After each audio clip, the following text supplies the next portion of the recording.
Hello everyone, welcome to GS Logical. As you all know, UPSC prelims is approaching. It is scheduled on 26th of May. तो ज़्यादा time अब UPSC prelims में बचा नहीं है and you all must be aware that UPSC prelims की preparation में current affairs का एक बहुत ही इंपॉर्टेंट रोल रहता है। करंट अफेयर्स से सेपरेटली क्वेश्चंस तो पूछे ही जाते हैं, इसके साथ ही करंट अफेयर से लिंक करके स्टैटिक टॉपिक के ऊपर एक तरीके से कंबाइंड क्वेश्चंस पूछने की हैबिट यूपीएससी की है। और करंट अफेयर्स की प्रिपरेशन में विजन आईएएस के पीटी 365 का एक बहुत ही क्रूशियल रोल है। आने वाले कुछ दिनों में हम लोग जैसे जैसे विजन आईएएस अपने पीटी 365 अलग अलग सब्जेक्ट्स के रिलीज करता जाएगा, एक एक करके हम लोग उसको कवर करते जाएंगे। We are starting with Indian polity. Indian polity से हम लोग शुरू करेंगे। कुछ 6 7 8 लेक्चर्स में हम लोग इस पूरे पॉलिटी को कंप्लीट करेंगे। पीडीएफ इसका मैंने ऑलरेडी हाईलाइट कर दिया है एंड हाईलाइटेड पीडीएफ आपको हमारे टेलीग्राम चैनल से मिल जाएगा और टेलीग्राम चैनल आपको हमारा डिस्क्रिप्शन में लिंक दिया हुआ है, उससे मिल जाएगा। आप प्लीज इस हाईलाइटेड पीडीएफ को पहले डाउनलोड कर लें और उसके बाद जब लेक्चर सुने तो साथ में हाईलाइटेड पीडीएफ खोल के बैठें। और अगर आपको कोई चीज ऐसी है जो उसमें नहीं लिखी हुई है and I am telling you orally, तो आप उसको उसमें मेंशन कर लें और बाद में एटलीस्ट 2 बार उसको पढ़ के रिवीजन कर लें ताकि आपका एक तरीके से कंसोलिडेट हो जाए पूरा। जिन लोगों ने साल भर करंट अफेयर्स को पढ़ा है उनके लिए कंसोलिडेशन का काम करेगा विजन आईएएस का पीटी 365, और जिन्होंने साल भर करंट अफेयर्स को नहीं पढ़ा है उनके लिए तो ये होल एंड सोल सोर्स है। तो उन्हें तो और ज्यादा मेहनत के साथ और ज्यादा अटेंशन के साथ पूरी सीरीज को फॉलो करना चाहिए और देखना चाहिए। ठीक है, तो पहला जो हमारा न्यूज आइटम है वो है बेसिक स्ट्रक्चर डॉक्ट्रिन। अब बेसिक स्ट्रक्चर डॉक्ट्रिन के बारे में आप सभी लोगों ने, you all must have studied this in the static section of Indian polity, क्योंकि उसका बहुत ही एक फंडामेंटल कॉन्सेप्ट है, एक फंडामेंटल टॉपिक है जिसको हर कोई कवर करता ही करता है। खैर यहाँ पे हम लोग इसको अलग तरीके से कवर करेंगे, इसकी हम लोग थोड़ा सा बैकग्राउंड स्टोरी समझेंगे। एज यू ऑल नो 1947 में हमारे देश को आजादी मिली, वी गॉट इंडिपेंडेंस। ठीक है, 1950 में हमारा कॉन्स्टिट्यूशन एनफोर्स होता है। अब प्रॉब्लम एक थी उस टाइम पे क्या कि जो बहुत बड़े बड़े जमींदार हुआ करते थे उनके पास, एक एक जमींदार के पास, एक एक इंसान के पास हजारों एकड़ की लैंड होल्डिंग हुआ करती थी। तो कहने का मतलब ये था कि जो स्पेयर लैंड थी वो बहुत ही कम थी। अब जैसा कि आपको पता है देश आजाद हुआ है, देश आजाद हुआ, नई नई सरकार बनी है, देश में डेवलपमेंट के नाम पे अंग्रेजों ने कुछ भी नहीं छोड़ा है। जो भी उन्होंने किया था रेलवे वगैरह, उन्होंने अपने बेनिफिट के लिए किया था, बहुत ही लिमिटेड स्केल पे किया था। ठीक है, अब इतनी बड़ी आबादी के देश में अगर हमको डेवलपमेंट करना है तो उसके लिए सरकार को लैंड चाहिए।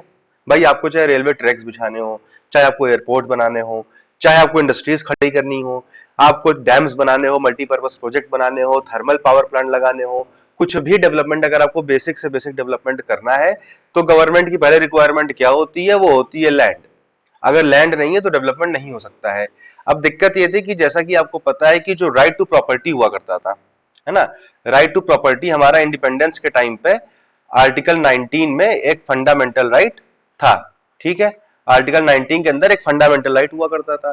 तो अब सरकार अगर किसी की जमीन पे अधिग्रहण कर रही है, जिसको हम हिंदी में अधिग्रहण बोलते हैं, ठीक है, अगर सरकार कर रही है तो कहीं ना कहीं जनता के फंडामेंटल राइट का वायोलेशन हो रहा है।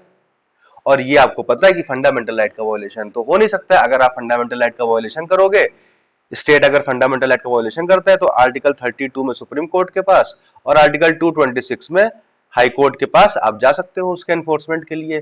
तो कहीं ना कहीं जो बेसिक स्ट्रक्चर डॉक्ट्रिन की शुरुआत हुई है, इसके ऊपर जो विवाद था, जो डिस्प्यूट था, उसकी स्टार्टिंग जो हुई है वो इसी वजह से हुई है, राइट टू प्रॉपर्टी की वजह से। ठीक है, अब इसके ऊपर बहुत सारे केसेस हुए, स्टार्टिंग में बहुत सारे केसेस हुए जहां पे सरकार ने, स्टेट ने लैंड पे एक्विजिशन किया, लैंड का एक्विजिशन किया, अधिग्रहण किया, और फिर जिसकी लैंड पे अधिग्रहण हुआ वो सुप्रीम कोर्ट चला गया, हाई कोर्ट चला गया, फिर केसेस होते चले गए। ठीक है, तो अब यहाँ पे डिस्प्यूट जो कि एक राइट टू प्रॉपर्टी से अराइज हुआ था, वो कहीं ना कहीं आगे जाकर के बेसिक स्ट्रक्चर डॉक्ट्रिन में कन्वर्ट होने वाला था। ठीक है, ये आपकी थोड़ी सी बैकग्राउंड स्टोरी हो गई। एक बात आपने ये समझ ली, एक बात आप फंडामेंटल राइट और डीपीएसपी की समझ लीजिए, तो आपको ये न्यूज कवर करने में और आसानी होगी। अब फंडामेंटल राइट और डीपीएसपी आप सभी ने पढ़ा होगा। पार्ट 3 में हमारे फंडामेंटल राइट्स हैं और पार्ट 4 में आपके जो है वो आपके डीपीएसपीज हैं। तो जो हमारे फोर फादर्स थे, जो हमारे कॉन्स्टिट्यूशन मेकर्स थे, वो हमको जो भी राइट्स देना चाहते थे तो उसको उन्होंने 2 पार्ट्स में डिवाइड किया। एक वो राइट्स थे जो वो हमें देने के लिए उस टाइम पे सक्षम थे, कैपेबल थे। हमारे देश के पास, हमारे कंट्री के पास इतने रिसोर्सेज थे कि हम उन राइट्स को अवेल कर सकें। तो वो सारे राइट्स कहाँ डाल दिए गए? वो सारे राइट्स फंडामेंटल राइट्स में डाल दिए गए, क्योंकि our country was capable of giving those right to its citizens. ठीक है, एक बात हो गई। बट कुछ राइट्स ऐसे भी थे, कुछ बातें ऐसी भी थी, कुछ चीजें ऐसी भी थी जिनको हमारे फोर फादर्स, हमारे constitution makers, they wanted to enforce those things, but we were short at the resources. हमारे पास वो रिसोर्सेज नहीं थे, वो वेल्थ नहीं थी, वो कैपेबिलिटी, वो एजुकेशन नहीं थी, वो सोशियो इकोनॉमिक बैकग्राउंड नहीं था कि हम उन सारी चीजों को भी एनफोर्स कर सकें। तो उन सारी चीजों को कहां डाल दिया गया? पार्ट 4 में, डीपीएसपी में। और ये कहा गया कि आने वाले टाइम में जैसे जैसे हमारा देश कैपेबल होता जाएगा, सक्षम होता जाएगा, socio economic political conditions change होती जाएंगी, डीपीएसपी में जो चीजें लिखी गई हैं वो जनता को दी जाएंगी। फॉर एग्जाम्पल, आजकल न्यूज में चल रहा है काफी ज्यादा, यूनिफॉर्म सिविल कोड। ठीक है, हमारे उस टाइम पे जो एक रिलीजियस माहौल था पार्टीशन की वजह से, वो ऐसा नहीं था कि यूनिफॉर्म सिविल कोड को लागू किया जाता। वो कहीं ना कहीं और डिस्प्यूट्स को जन्म दे सकता था, बर्थ दे सकता था।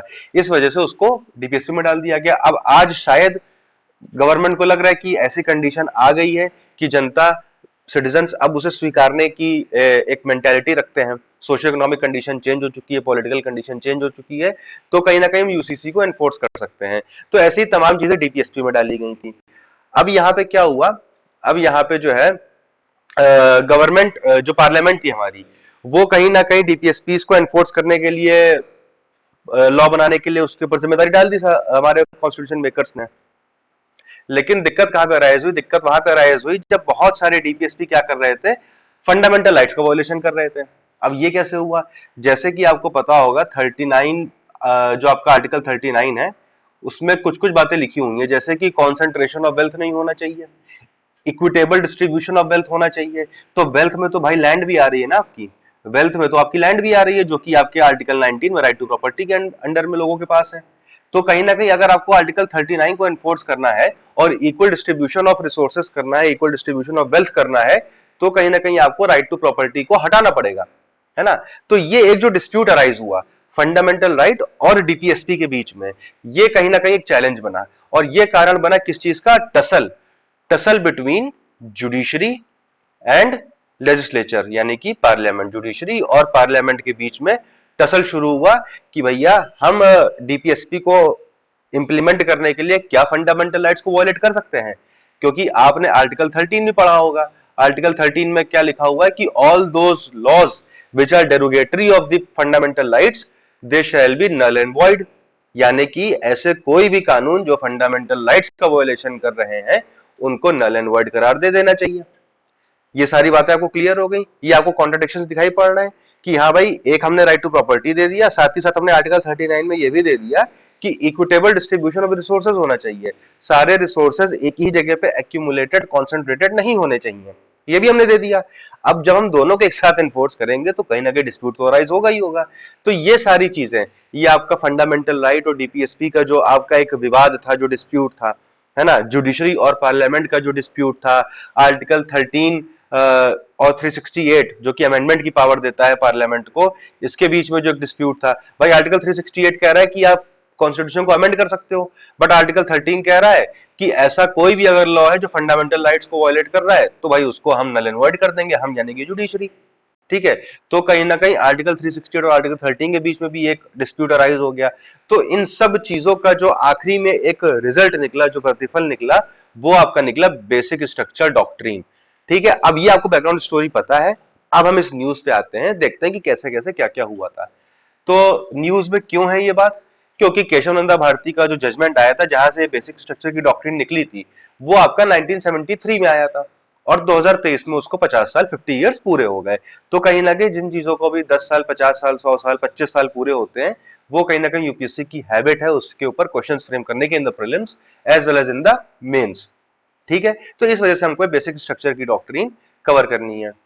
अब यहाँ पे हुआ क्या था? केशवानंद भारती केस के जो फैक्ट्स थे वो आपके लिए उतना इंपॉर्टेंट नहीं है, बस हाँ इतना जान लीजिए कि केरला गवर्नमेंट के अगेंस्ट जो है, केरला गवर्नमेंट ने एक केशवानंद भारती साहब थे, उनकी कोई रिलीजियस आपकी लैंड थी, उस पर कंपलसरी एक्विजिशन यानी कि अधिग्रहण कर लिया था, वही राइट टू प्रॉपर्टी का वायलेशन। तो ये चले गए थे फिर अपना कोर्ट के पास इसका केस लेकर के। तो इस वजह से ये केस आया था। लेकिन इस केस में बहुत सारी और बातें भी इंक्लूड करी गई थी। आज तक की जो लार्जेस्ट बेंच है 13 जजेस बेंच, ठीक है, वो बैठी है इस केस में। 13 जजेस की बेंच बैठी है और 7:6 के रेशियो से जजमेंट दिया गया था। यानी कि जो जजमेंट आया था 7 जज उसके फेवर में थे और 6 जज उसके अपोजिशन में थे। यानी कि अगर एक जज भी इधर से इधर आ जाता तो शायद आज जजमेंट कुछ और होता, आज हम लोग कुछ और पढ़ रहे होते। खैर, तो यहाँ पे देखते हैं आजादी के जस्ट बाद से 1950 में आप देखिए कि ए गोपालन केस हुआ, शंकरी प्रसाद केस हुआ 1951 में। इन सारे केसेस के आपको ईयर एटलीस्ट याद रखने हैं, ठीक है। 1950 ए गोपालन केस, 1951 शंकरी प्रसाद केस, 1965 सज्जन सिंह केस। इन तीनों केसेस में ही एक बात बोली जुडिशरी ने कि parliament can amend any part including the fundamental rights. तो मैंने जैसा कि आपको बताया कि कहीं ना कहीं एक डिस्प्यूट चल रहा था कि पार्लियामेंट के पास फंडामेंटल राइट्स को अमेंड करने की पावर है कि नहीं है, क्योंकि फंडामेंटल राइट्स के वायलेशन में अगर कोई लॉ बन रहा है तो उसको तो जुडिशरी हटा देता है। तो जो लॉ फंडामेंटल राइट को ही हटा दे रहा है, ऐसा अमेंडमेंट जो फंडामेंटल राइट को ही हटा दे रहा है या उसको चेंज कर दे रहा है, तो वो फिर कैसे कॉन्स्टिट्यूशनल हो जाएगा?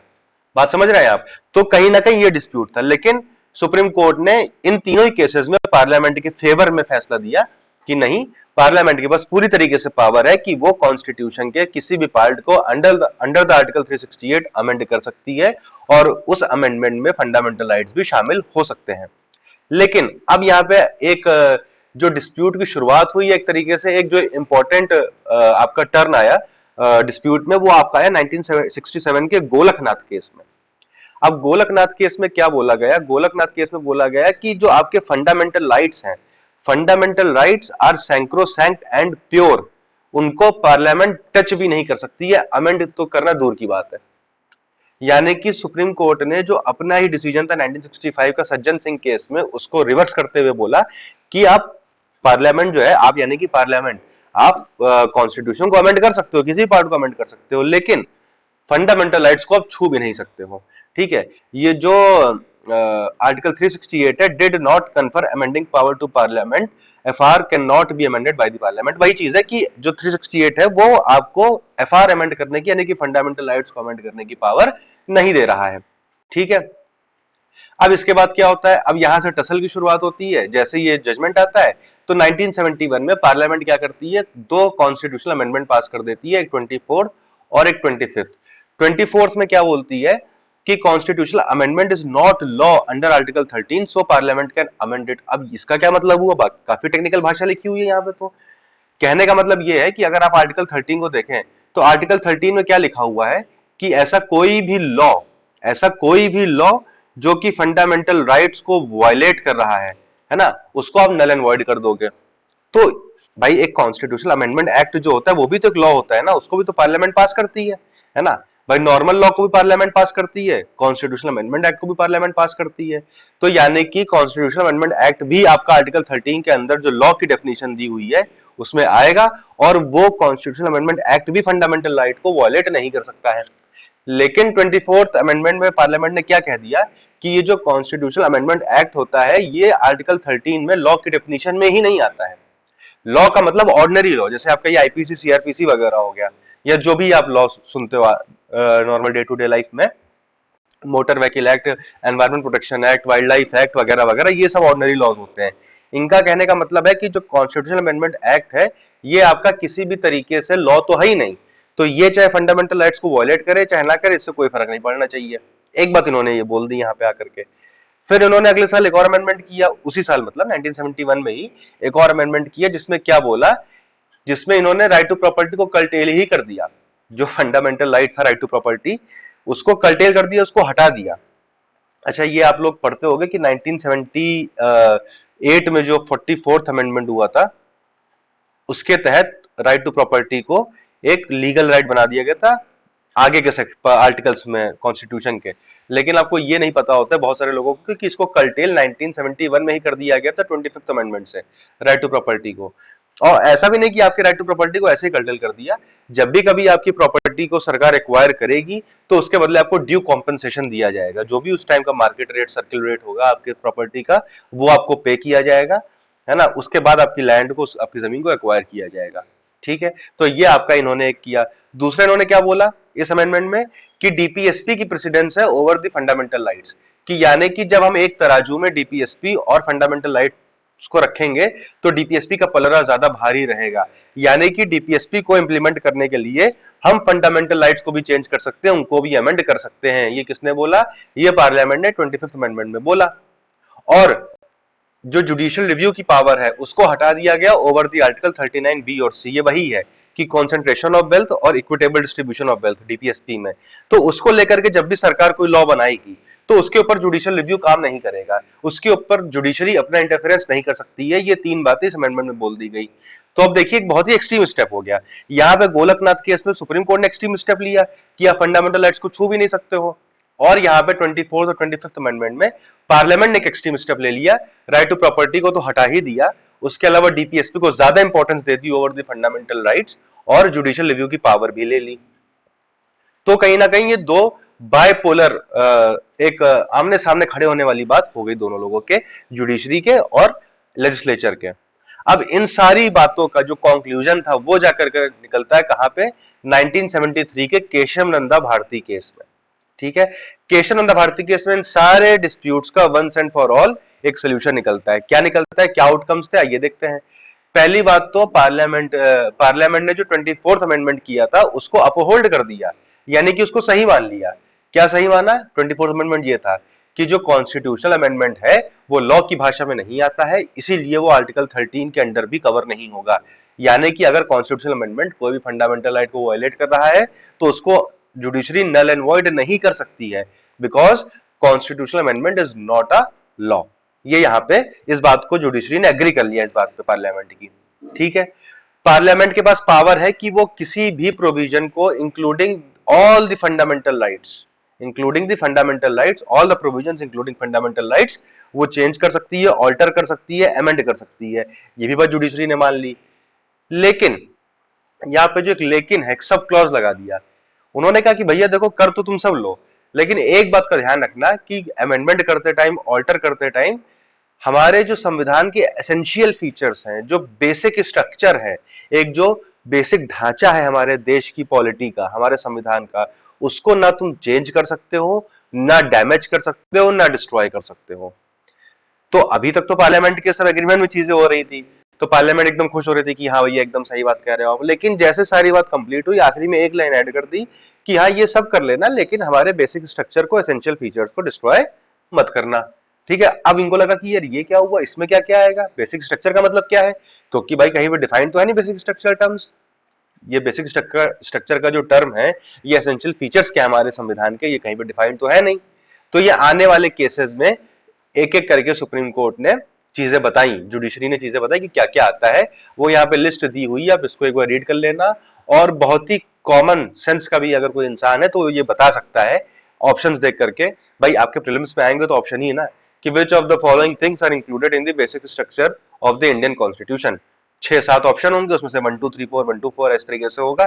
तो ये तो आप देख के बता सकते हो कि सोवरेनिटी तो होगा ही होगा, इंडिविजुअल फ्रीडम जो दी गई है वो तो होगा ही होगा, वेलफेयर स्टेट होगा ही होगा, मतलब ये बेसिक चीजें हैं। सॉरी, इसके लिए आपको ज्यादा परेशान होने की जरूरत नहीं है, रटने की जरूरत नहीं है, कॉमन सेंस लगाइएगा, इसका आंसर आपका निकल आएगा। ठीक है, तो ये सारी चीजें आपकी इसमें आएंगी। अच्छा, ये सारी बातें कोर्ट ने जो है उसी केस में नहीं बताई, केशव भारती केस में, ये विद टाइम ये चीजें इवॉल्व हुई हैं केस बाय केस। ठीक है, तो पहली बात तो ये हो गई। दूसरी बात क्या बोली गोलकनाथ केस में, जो कि बोला था कि आर्टिकल 368 में जो पार्लियामेंट की पावर है कॉन्स्टिट्यूशन को अमेंड करने की, वो अनलिमिटेड नहीं है। तो इस बात को भी जो है कहीं ना कहीं इन्होंने सही माना। ठीक है, इस बात को भी इन्होंने कहीं ना कहीं सही माना केशव भारती केस में कि देखो अनलिमिटेड तो नहीं है। आप ये नहीं कि कल को उठा करके कॉन्स्टिट्यूशन ही बदल दो अमेंडमेंट के नाम पे, वो आप नहीं कर सकते हो। ठीक है, एक बेसिक लेवल तक आप अमेंडमेंट कर सकते हो, उसके उसके बियॉन्ड जाकर के आप सोचो कि कल को हम राष्ट्रपति को प्रधानमंत्री बना दें, प्रधानमंत्री को हम मुख्यमंत्री बना दें, ये सब आप काम नहीं कर सकते हो। आप कल को सुप्रीम कोर्ट ही अबॉलिश कर दो अमेंडमेंट करके। तो all these things are not allowed, all these things are not included in the power to amend the constitution. ठीक है, और and that the fundamental rights guaranteed under the constitution could not be abrogated or abridged by a constitutional amendment। ये मतलब Golaknath case में बोला गया था। ठीक है, तो कहीं ना कहीं अब यहाँ पे बोल दिया कि आप फंडामेंटल राइट्स को ले तो जा सकते हो, लेकिन बेसिक स्ट्रक्चर को डिस्ट्रॉय किए बिना। तो कहीं ना कहीं सरकार ने, सॉरी जुडिशरी ने ये भी मान लिया कि जो राइट टू प्रॉपर्टी है वो बेसिक स्ट्रक्चर का पार्ट नहीं है, तभी उसको हटाना अनकॉन्स्टिट्यूशनल भैया आपका नहीं है। ठीक है, जुडिशियल रिव्यू की पावर जो यहाँ पे छीन ली गई थी आर्टिकल 39 बी और 39 सी के पर्सपेक्टिव से, तो उसको इन्होंने अनकॉन्स्टिट्यूशनल बोल दिया। ये कह दिया कि नहीं, जुडिशियल रिव्यू की जो पावर है सुप्रीम कोर्ट की वो बेसिक स्ट्रक्चर का पार्ट है, उसको आप नहीं ले सकते हो। ठीक है, और एक और बात बोली आउट ऑफ सिलेबस की प्रीएम्बल जो है कॉन्स्टिट्यूशन का एक इंपॉर्टेंट पार्ट है, इसके ऊपर भी एक अलग से डिबेट चलती थी कि क्या प्रीएम्बल कॉन्स्टिट्यूशन का पार्ट है या नहीं है। तो यहाँ पे बोल दिया गया कि हाँ भैया कॉन्स्टिट्यूशन का पार्ट है प्रीएम्बल, और आप इसको अमेंड कर सकते हो, क्योंकि पार्ट है तो आप अमेंड भी कर सकते हो इसको। और एक चीज आपको और ध्यान रखनी है इस पूरे न्यूज में कि जो बेसिक स्ट्रक्चर का टर्म है ये आपके पूरे कॉन्स्टिट्यूशन में कहीं भी डिफाइंड नहीं है। यूपीएससी की आदत है यहीं पे खेलने की, वो आपसे पूछ देगा कि according to the constitution basic structure refers to all those things. Option सारे सही होंगे बट क्वेश्चन में ये गलती कर दी, अकॉर्डिंग टू कॉन्स्टिट्यूशन लिख दिया, है ना। कॉन्स्टिट्यूशन में कहीं भी डिफाइंड नहीं है, ये जुडिशरी का एक निकाला हुआ टर्म है। ठीक है, बेसिक स्ट्रक्चर, तो ये बात आपको ध्यान रखनी है। तो कहीं ना कहीं आपका ये न्यूज यहाँ पे कवर होती है। आई होप चीजें क्लियर हो गई होंगी, पहले से क्लैरिटी बढ़ गई होगी इस चीज को लेकर के बैकग्राउंड स्टोरी की वजह से। और कोई भी अगर आपको डाउट हो, कोई भी आपको रिस्पॉन्स हो या कोई भी सवाल हो, तो आप उसको कमेंट सेक्शन में मेंशन कर सकते हो, we will respond to that. ठीक है, तो यहाँ पे बेसिक स्ट्रक्चर की जो मोटी मोटी बात थी वो खत्म होती है। कहाँ से कहानी शुरू हुई, कहाँ तक आई, केशवचंद्र भारती केस में क्या हुआ, जुडिशरी पार्लियामेंट की टसल, फंडामेंटल राइट डीपीएसपी की टसल, और आर्टिकल 13 और आर्टिकल 368 की टसल। इन तीन चीजों का सोल्यूशन जो है इस केशवचंद्र भारती केस में निकला, और वो सोल्यूशन क्या था, बेसिक स्ट्रक्चर की डॉक्ट्रिन। अब इसी से रिलेटेड एक छोटी सी न्यूज और है, वो ये है कि जो आपकी लोअर जुडिशरी है, भाई आपको जुडिशरी की हायरार्की अगर ना पता हो तो मैं यहाँ पे बता देता हूँ थोड़ा सा। नंबर 1 पे आता है आपका सुप्रीम कोर्ट, सुप्रीम कोर्ट के नीचे आपका आता है हाई कोर्ट, हाई कोर्ट के नीचे आपका आता है, जितना भी आपके हाई कोर्ट के नीचे के कोर्ट्स होते हैं उनको हम लोअर जुडिशरी मानते हैं, है ना। इसमें आपके आते हैं डिस्ट्रिक्ट कोर्ट, जैसे यहाँ पे लिखा हुआ है डिस्ट्रिक्ट एंड सेशन जजेस कोर्ट। फिर उसके नीचे एक सिविल साइड होता है जहाँ पे सिविल केसेस होते हैं, एक साइड क्रिमिनल साइड होता है जहाँ पे क्रिमिनल केसेस होते हैं। तो ये सब मोटा मोटा आपका जो है लोअर जुडिशरी में आता है ना। और lower judiciary state to state differ करती है। तो अभी एक केस हुआ था supreme court in the all India जजेस association versus union of India case stated that the district judiciary's independence is the part of the basic structure. तो ये बोल दिया कि जो ये लोअर जुडिशरी है, डिस्ट्रिक्ट जुडिशरी है, इसका इंडिपेंडेंट रहना भी एक कॉन्स्टिट्यूशन के बेसिक स्ट्रक्चर का पार्ट है। अच्छा, अब इंडिपेंडेंस कैसे इंश्योर होगी, उनके स्टाफ से। अब आप एक बार मान के चलो, आप लोगों ने पढ़ रखा है ना, सेपरेशन ऑफ पावर नाम की आपने एक बेसिक डॉक्ट्रिन पढ़ रखी कि 3 ऑर्गन्स होते हैं, लेजिस्लेचर, एग्जीक्यूटिव और जुडिशरी। इन तीनों के बीच में सेपरेशन होना चाहिए। अब ऐसा ना हो कि यहाँ पे जो इंसान काम कर रहा है वही यहाँ पे भी काम कर रहा है, वही यहाँ पे भी काम कर रहा है ना। हालांकि पार्लियामेंट्री सिस्टम में एक ओवरलैपिंग होती है लेजिस्लेचर और एग्जीक्यूटिव के बीच में, लेजिस्लेचर और एग्जीक्यूटिव के बीच में पार्लियामेंट्री सिस्टम में ओवरलैपिंग होती है, क्योंकि जो विधायक या सांसद चुन करके आते हैं, एमपी एमएलए बन करके आते हैं, वही लोग आगे चल के एग्जीक्यूटिव में मंत्री बनते हैं, है ना। तो यहाँ भी ओवरलैपिंग होती है, but in that case also judiciary एकदम सेपरेट होता है। जुडिशरी की कहीं पे भी कोई भी ओवरलैपिंग नहीं होती, सिवाय इसके कि जुडिशरी का भी जो अल्टीमेट हेड है, वो सिंबॉलिक हेड, वो प्रेसिडेंट होता है आपका, है ना। क्योंकि ultimately pardoning power and all वो आपके प्रेसिडेंट के पास होती है। तो एक सिंबॉलिक हेड आपका पार्लियामेंट है, जुडिशरी का, सॉरी, एक सिंबॉलिक हेड आपका जुडिशरी का प्रेसिडेंट है। उसके अलावा एग्जीक्यूटिव का भी सिंबॉलिक हेड प्रेसिडेंट है, और लेजिस्लेचर का भी सिंबॉलिक हेड प्रेसिडेंट होता है। तो वो सिर्फ सिंबॉलिक है, इसलिए उसको हम यहाँ पे काउंट नहीं करेंगे। उसके अलावा जुडिशरी का पूरी तरीके से सेपरेशन होना चाहिए इन दोनों ऑर्गन से, क्योंकि ज्यादातर आप देखोगे होता क्या है ना, कि जो भी केसेस जाते हैं जुडिशरी में, वो इन दो ऑर्गन्स के एक्शंस के अगेंस्ट ही जाते हैं। कि सरकार ने कोई लॉ पास कर दिया, वो आपको लग रहा है अनकॉन्स्टिट्यूशनल है, आप जुडिशरी के पास चले गए। एग्जीक्यूटिव ने कोई ऐसा डिसीजन ले लिया, कहीं पे लाठीचार्ज करवा दिया, कहीं पे कुछ करवा दिया, आप उसके खिलाफ जुडिशरी चले गए। तो अगर आप सोचो कि जो लोग यहाँ बैठ रहे हैं लेजिस्लेचर एग्जीक्यूटिव में, वही जुडिशरी में अगर बैठेंगे या वही जुडिशरी के काम में इंटरफेयर करेंगे, तो कैसे फिर जो है आम जनता को, आम सिटीजन को लेजिस्लेचर और एग्जीक्यूटिव के एक्शंस के अगेंस्ट जस्टिस मिलेगा, है ना। तो इसलिए जुडिशरी का सेपरेट रहना बहुत जरूरी है, और इसी बात को यहाँ पे इस केस में सुप्रीम कोर्ट ने आपका अपहेल्ड किया है, या स्टेट किया है, या माना है। और क्या कहा है कि जो भी जुडिशरी के ऑफिसर्स हैं या फिर जो स्टाफ है, वो आपका एग्जीक्यूटिव और लेजिस्लेचर विंग से अलग होना चाहिए, लेजिस्लेटिव विंग और एग्जीक्यूटिव विंग से अलग होना चाहिए। ऐसा ना हो कि आपके जो क्लर्क्स या जो ऑफिसर्स आपके जुडिशरी में काम कर रहे हैं वही आपके एग्जीक्यूटिव में भी जाकर के काम कर रहे हैं। ऐसा नहीं करना है आपको, बस इतनी सी बात बोली है यहाँ पे, और इसमें कुछ भी नहीं है। एक बात बस यहाँ पे लिखी हुई है कि जो भी आपका ऑर्गेनाइजेशनल स्ट्रक्चर होता है लोअर जुडिशरी का, जो भी जुरिस्डिक्शन होता है लोअर जुडिशरी का, जो भी नोमेनक्लेचर होता है, हर स्टेट में अलग अलग नाम से लोअर जुडिशरी को बुलाया जाता है। तो वो हर स्टेट का मोर और लेस डिफरेंट होता है। क्यों? क्योंकि ये सारी चीजें स्टेट के हाथ में होती है। आप जैसा चाहो वैसा अपने स्टेट का कर सकते हो अंडर द गिवन पैरामीटर। सब ऐसा नहीं कि आप कुछ भी रख दो, है ना, हाउस ऑफ कॉमन्स रख दो नाम, ऐसा भी नहीं कर सकते हो आप। With in the given parameters आप थोड़ा बहुत डिफर कर सकते हो। तो इसलिए स्टेट टू स्टेट डिफर करता है। और ये जो भी आपके लोअर जुडिशरी के जो भी अपॉइंटमेंट, पोस्टिंग और प्रमोशन वगैरह होते हैं डिस्ट्रिक्ट जजेस के, वो गवर्नर के हाथ में होते हैं। बट गवर्नर अपने मन से नहीं कर सकता है, वो हाईकोर्ट के कंसल्टेशन के बाद करेगा। ठीक है? तो यहाँ पे ये आपका कंप्लीटली जो बेसिक स्ट्रक्चर जिस वजह से न्यूज में था, वो आपका यहाँ पे कवर होता है। तो हमारी अगली जो न्यूज है वो आपके एब्रोगेशन ऑफ आर्टिकल 370 से रिलेटेड है। जैसा कि आप सभी को पता है, 2019 में 5 अगस्त को जो हमारी करंट गवर्नमेंट है उसने आर्टिकल 370 को जो है निष्प्रभावी कर दिया था, और जो आर्टिकल 35 है उसको भी हटा दिया गया था। उसके प्रोविजंस को भी जो है आपका अनएनफोर्सेबल बना दिया गया था प्रेसिडेंट के ऑर्डर से।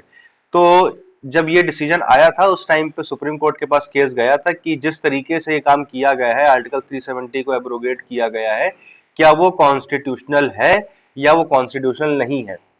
अब ऐसा क्यों हुआ था भाई? हमारे देश की पार्लियामेंट ने कोई काम किया, प्रेसिडेंट ने कोई काम किया, तो उसके ऊपर क्वेश्चन कैसे अराइज होता है। तो इसकी एक स्टोरी है। स्टोरी क्या है? जम्मू कश्मीर हमारे देश के साथ कैसे आया था वो सभी को पता है कि जब हमारा देश आजाद हुआ था 1947 में, तो जब ब्रिटिशर्स जा रहे थे तो उन्होंने जितने भी प्रिंसली स्टेट्स थे उनको 3 ऑप्शंस दिए थे कि वो चाहे तो इंडिया के साथ जा सकते हैं, चाहे तो पाकिस्तान के साथ जा सकते हैं, चाहे तो इंडिपेंडेंट भी रह सकते हैं। ये 3 ऑप्शंस दिए गए थे। Jammu Kashmir being a princely state, उसके पास भी ये 3 ऑप्शन थे। अब जम्मू कश्मीर में था क्या कि वहां की जो पॉपुलेशन थी वो मोस्टली मुस्लिम थी, बट वहां के जो रूलर थे वो आपके हिंदू थे, यानी कि हरि सिंह। ठीक है? तो अब जनरली जो प्रिंसली स्टेट्स ने क्राइटेरिया अपनाया था किसी भी देश के साथ जाने या ना जाने का, वो ये था कि ज्योग्राफिकल अप्रोक्सीमेटी कैसी है। अब जैसे मान लीजिए कोई सेंट्रल इंडिया का कोई अगर प्रिंसली स्टेट है, तो वो चाह करके भी पाकिस्तान के साथ नहीं जा सकता था, क्योंकि उसकी ज्योग्राफिकल अप्रोक्सीमेटी जो है वो इंडिया के साथ है।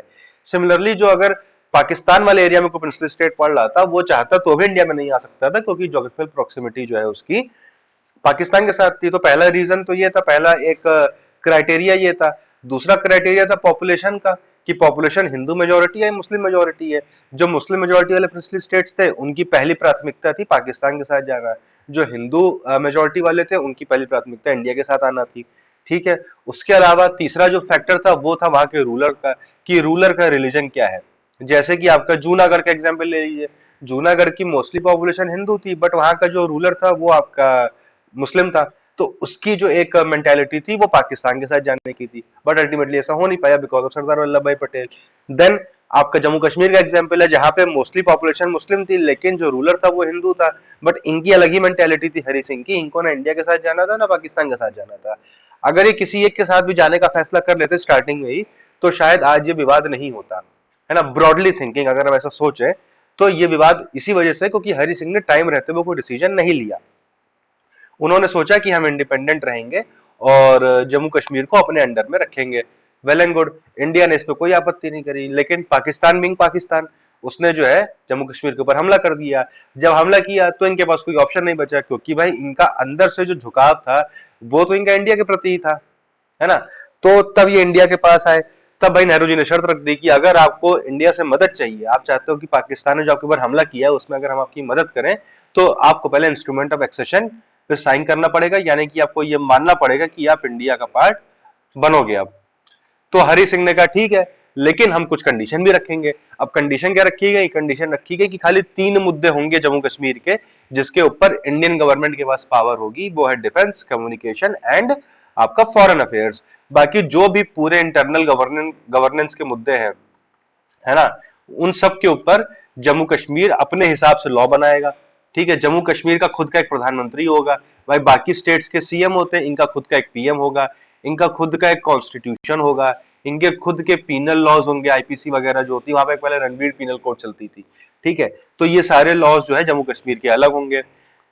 तो नेहरू जी ने कहा ठीक है भाई, हम आपकी बात मान ले रहे हैं, लेकिन ये सारी चीजें टेम्परेरी तौर पे होंगी, और जैसे जैसे आपका टाइम आगे बढ़ेगा धीरे धीरे करके जम्मू कश्मीर को इंडिया में इंटीग्रेट कर लेंगे। अब यहाँ पे बात ये हुई कि जब भी जम्मू कश्मीर को इंडिया में इंटीग्रेट होना होगा पूरी तरीके से, इंटीग्रेट होने का मतलब क्या है कि वहां का ये जो पूरा सेपरेट प्रोविजन है, पीनल कोड, कॉन्स्टिट्यूशन वगैरह, और इंडिया का कोई भी इंसान वहां जाकर के परमानेंट एक लैंड एक्वायर नहीं कर सकता है, बस नहीं सकता है ना, ये सब काम तभी हो पाएंगे जब जो जम्मू कश्मीर की खुद की कॉन्स्टिट्यूएंट असेंबली उस टाइम की और प्रेजेंट डे की जो स्टेट असेंबली थी, प्रेजेंट डे मतलब 2019 की जो स्टेट असेंबली थी, वो जब इसके ऊपर लॉ पास कर देगी कि हाँ भाई अब हम इंडिया के साथ पूरी तरीके से इंटीग्रेट होना चाहते हैं, हमें अपना अलग से कॉन्स्टिट्यूशन, अलग से पीनल कोड हमें नहीं चाहिए, ठीक है, तब ये काम हो पाएगा। लेकिन इसके उलट हुआ क्या कि जब 5 अगस्त 2019 को ये ऑर्डर पास हुआ था कि अब जम्मू कश्मीर में से आर्टिकल 370 को एब्रोगेट कर दिया गया है, 35A को प्रभावी कर दिया गया है, 35A में वही लैंड एक्वायर करने वाले प्रोविजंस थे, ठीक है। तो उस टाइम पे 5 अगस्त 2019 को जम्मू कश्मीर की जो स्टेट असेंबली थी वो आपकी सस्पेंडेड थी, है ना। क्यों सस्पेंडेड थी? क्योंकि वहां पे राष्ट्रपति शासन, प्रेसिडेंट रूल लगा हुआ था। तो कहीं ना कहीं एक तरीके से देखा जाए तो सेंट्रल गवर्नमेंट जो इंडिया की है वही रूल कर रही थी उस टाइम पे जम्मू कश्मीर के ऊपर भी, क्योंकि जम्मू कश्मीर में प्रेसिडेंट का जो एक नुमाइंदा होता है जिसको हम बोलते हैं लेफ्टिनेंट गवर्नर या फिर लेफ्टिनेंट गवर्नर, है ना, वो आपका जम्मू कश्मीर को चला रहा था उस टाइम पे।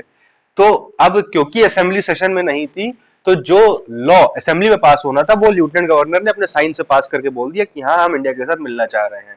तो कहीं ना कहीं इसको अगर एक तरीके से देखा जाए तो सेंट्रल गवर्नमेंट ने ही दोनों काम किए। पार्लियामेंट भी सेंट्रल गवर्नमेंट ने लॉ पास कराया कि जम्मू कश्मीर का आर्टिकल 370 पर प्रोग्रेड होने जा रहा है, और हमारे प्रेसिडेंट ने ही अपने नुमाइंदे के थ्रू जम्मू कश्मीर में भी ये पास करवा दिया कि भैया अब हम जो है इंडिया का पार्ट बनेंगे। तो इसके ऊपर कहीं ना कहीं डिस्प्यूट था कि भैया इस तरीके से क्या काम करना सही है। तो इसके ऊपर हमारे जुडिशरी ने कहा बिल्कुल सही है, क्योंकि अगर आप लॉ अब मोरालिटी के नजरिए से देखो तो हो सकता है इसको गलत मान लो, ठीक है, लेकिन given the legal provisions of the constitution आपको न्यूट्रल रह के पढ़ना है, ठीक है। आपके जो कॉन्स्टिट्यूशन के प्रोविजंस हैं, जो लीगल प्रोविजंस हैं, उसके अकॉर्डिंग देखा जाए तो इसमें कोई भी दिक्कत नहीं है ना, इसमें कोई भी दिक्कत नहीं है अकॉर्डिंग टू सुप्रीम कोर्ट। तो ये जो आपका जो भी डिसीजन था 2019 में मोदी गवर्नमेंट का, पार्लियामेंट ने जो 370 को एब्रोगेट किया था और प्रेसिडेंट के ऑर्डर से जम्मू कश्मीर को दो पार्ट्स में डिवाइड कर दिया गया था, दो यूटीज में कन्वर्ट कर दिया गया था, एक लद्दाख और एक जम्मू कश्मीर, वो पूरी तरीके से कॉन्स्टिट्यूशनल है, इस बात को अब मान लिया गया है, ठीक है। और यहाँ पे सुप्रीम कोर्ट ने बोला है कि Jammu Kashmir did not retain any element of sovereignty after it acceded to India in 1947। आपने भले तमाम कंडीशंस रखी हो, तमाम आपने कॉम्प्लिकेशंस रखे हो, लेकिन सोवरेनिटी का राइट तो आपके पास नहीं था ना, क्योंकि being the part of India sovereignty तो खाली इंडियन गवर्नमेंट के पास होगी, है ना, because India is a United country, है ना। यूनिटी और इंटीग्रिटी इंडिया की मेंटेन रखना हमारी सेंट्रल गवर्नमेंट की रिस्पॉन्सिबिलिटी है। तो वो हम आपको नहीं दे सकते कि आपके पास खुद की सोवरेनिटी हो, वो आपको अगर दे दिया तो कहीं ना कहीं वो हमारे कॉन्स्टिट्यूशन का वायलेशन होगा। तो इसलिए आपके पास कोई भी सोवरेनिटी नहीं थी, सोवरेनिटी पूरी तरीके से सेंटर के पास होती है, एक इंडिया एज अ होल के पास होती है जिसका आप भी पार्ट हो, आपकी सेपरेट कोई भी सोवरेनिटी नहीं है, ठीक है। और खैर अब देखा जाए एक तरीके से बहुत सारी चीजें चेंज भी हुई है। आप देखिए G20 का आपका पूरा ऑर्गेनाइज हुआ है एक मीटिंग वहां पे अभी लास्ट ईयर जम्मू कश्मीर में। तो कहीं ना कहीं चीजें बहुत अच्छे तरीके से और बेहतर तरीके से बदल रही हैं। अब हाँ, आप ये सोचिए कि आप 2 साल 4 साल में परफेक्ट कर दोगे जो इतने सालों से चीजें खराब चल रही थी, तो वो पॉसिबल नहीं है। जितने साल खराब होने में लगते हैं उससे ज्यादा साल कहीं ना कहीं उसको सुधारने में लगते हैं। तो ये उम्मीद करना कि हाँ एकदम से सब सही हो जाएगा जम्मू कश्मीर में, है ना, पूरी तरीके से आतंकवाद खत्म हो जाएगा, जो एक अलगाववाद है, एक सेपरेशन की मेंटेलिटी है कुछ लोगों के बीच में, वो एकदम से खत्म हो जाए, तो वो पॉसिबल नहीं है। बट अगेन बेहतर रास्ते पे चीजें चल रही हैं जैसा कि देखने को मिलता है, ठीक है। तो ये बात सुप्रीम कोर्ट ने बोली। पार्लियामेंट में बाय लॉ, अब यहाँ पे जो बोला जा रहा था कि अच्छा ठीक है आपने 370 हटाया तो हटाया, आपने 35A को हटाया तो हटाया, आपने दो पार्ट्स में डिवाइड करके यूटी बना दिया, ये आप कैसे कर सकते हो? तो यहाँ पे भी जो है सुप्रीम कोर्ट ने कहा है कि यूटी जो है स्टेट की बनाई जा सकती है। पार्लियामेंट में by law form a new state by separation of territory from any state or by uniting two or more states or parts of state or by uniting any territory to a part of any state. तो ये जो हमारे constitution के article 1 से लेकर 3 तक जो चीजें दी हुई है ना, उसमें सारी बातें लिखी हुई हैं कि जो पार्लियामेंट चाहे तो किसी भी स्टेट को बना सकता है, किसी स्टेट से अलग करके। जैसे 2000 सन 2000 में आई थिंक यूपी से अलग करके उत्तराखंड बनाया गया, ठीक है, तो ये पहली बात हो गई। State by separation of territory from any state, एक स्टेट से अलग करके दूसरे स्टेट बना सकते हो, या फिर bye uniting two or more states और पार्ट ऑफ स्टेट्स। तो जैसे अभी 2019 में दादर एंड नागर हवेली और दमन एंड दीव को एक ही में मिला दिया गया है। ठीक है, तो यहाँ पे दो यूटीज को एक में मिला करके एक बड़ी यूटी बना दिया गया। ठीक है, या फिर or by uniting any territory to a part of any state. तो मतलब हर तरीके से आप, ये पूरी तरीके से पार्लियामेंट की पावर है यहाँ पे। आप जब कॉन्स्टिट्यूशन का आपने स्टैटिक पढ़ा होगा पॉलिटी का, तो वहां पे एक स्टेटमेंट सुना होगा कि India is a indestructible union of destructible states. India का जो यूनियन है, इंडिया एज अ होल को आप डिस्ट्रॉय नहीं कर सकते हो, बट स्टेट्स की बाउंड्री को आप डिस्ट्रॉय कर सकते हो, उसको चेंज कर सकते हो, ऑल्टर कर सकते हो। तो वहीं पे वही यहाँ पे किया गया है। ठीक है, और यहाँ पे बोला गया according to explanation 1 to article 3, सारी बातें आर्टिकल 3 में लिखी हुई हैं। और ये बोला गया कि जो आर्टिकल 3 में ये बार बार स्टेट टर्म आ रहा है ना, स्टेट स्टेट स्टेट, इस स्टेट में यूटी भी इंक्लूड होता है। ठीक है, इस स्टेट में यूटी भी इंक्लूड होता है, तो हम किसी स्टेट को यूटी में भी कन्वर्ट कर सकते हैं। और यूटी को तो हमने पहले स्टेट में कन्वर्ट किया ही किया है भाई। आपकी हरियाणा, नागालैंड पहले आपका यूटी था, जहां तक मुझे याद आ रहा है ना। मतलब बहुत सारे ऐसे स्टेट है जो पहले यूटी हुआ करते थे, हिमाचल प्रदेश आई थिंक, जिनको बाद में आपका स्टेट बनाया गया है। ठीक है, तो स्टेट को भी हम वापस से यूटी बना सकते हैं। एसआर बोमई केस में क्या बोला गया था, actions of president during a state emergency were open to judicial scrutiny. वही चीज है, अभी एक तरीके से देखा जाए तो जम्मू कश्मीर में 5 अगस्त 2019 को स्टेट इमरजेंसी चल रही थी। स्टेट इमरजेंसी क्या होती है, जब आर्टिकल 356 में प्रेसिडेंट का रूल लग जाता है, स्टेट असेंबली को डिसमिस कर दिया जाता है। तो वही जम्मू कश्मीर में चल रहा था। तो यहाँ पे एसआर बोमई केस में बोला गया था कि प्रेसिडेंट अगर स्टेट इमरजेंसी के दौरान कोई भी काम करता है तो उसके ऊपर जुडिशियल स्क्रूटनी हो सकती है, वो काम जुडिशियल स्क्रूटनी से परे नहीं है। तो वही बात यहाँ पे भी जो है, इसी बात पर रिलाई किया गया है, इसी बेसिस पे ये केस चला ही है।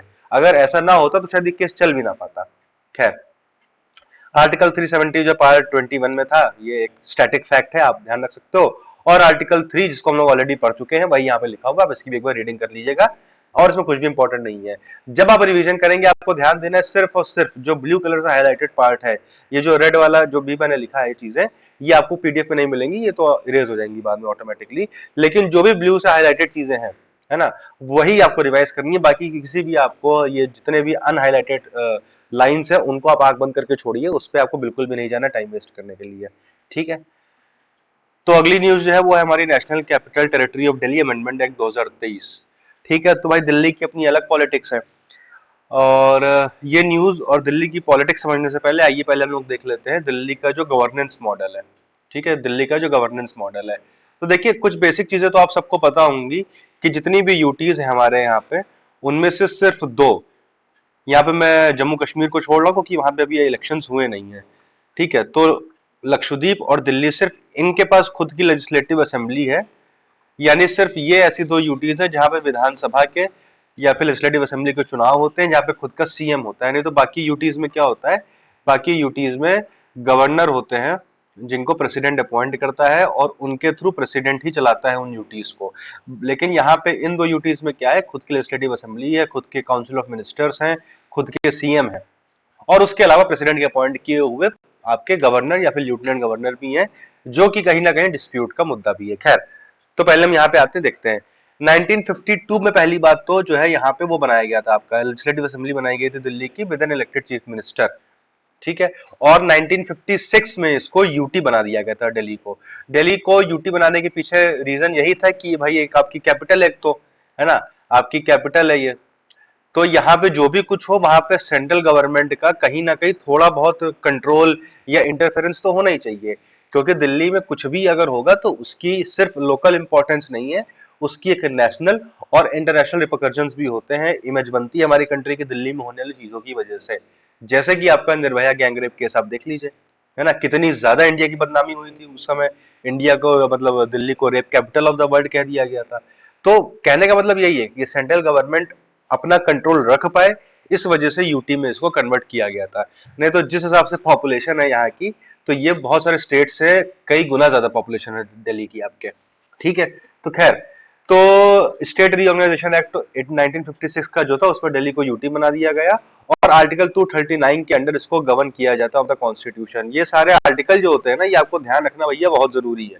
ठीक है, आपको लगता है कि हाँ फंडामेंटल राइट्स तो आते ही हैं, डीपीएसपी आते ही हैं, बट ये जो अंदर के आर्टिकल्स होते हैं कोई भरोसा नहीं यूपीएससी का कब मूड चेंज हो जाए और कब वो जो है आर्टिकल ऑप्शन में लिख लिख के आपसे जो है चीजें पूछने लगे।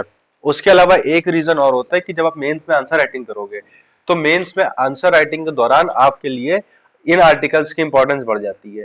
जहां पे भी आप आर्टिकल को मेंशन कर दोगे, आप जो बात लिख रहे हो जब आप उसको अपने किसी आर्टिकल से सपोर्ट कर दोगे कॉन्स्टिट्यूशन के, आपके वहीं पे एक नंबर आधे नंबर बढ़ जाएंगे ऑन द स्पॉट। ठीक है, खैर UTs are directly govern by the president और an administrator appointed by the president, ये बात मैं आपको ऑलरेडी बता चुका हूं। Special status, again very important fact, on the recommendations of the S Balakrishnan committee. किस कमेटी की रिकमेंडेशन पे? एस बालाकृष्णन कमेटी की रिकमेंडेशन पे 69th कॉन्स्टिट्यूशनल अमेंडमेंट जो कि 1991 में पास हुआ था, conferred special status on Delhi and designated it as the National Capital Territory of Delhi, NCTD, है ना, NCTD। तो यहाँ पे स्पेशल स्टेटस जो दिल्ली को दिया गया है वो आपका एस बालाकृष्णन कमेटी की रिकमेंडेशन पे दिया गया है। कौन सा अमेंडमेंट से दिया गया? 69th अमेंडमेंट से दिया गया है। कब दिया गया है? 1991 में दिया गया है। All these three facts are very very very important.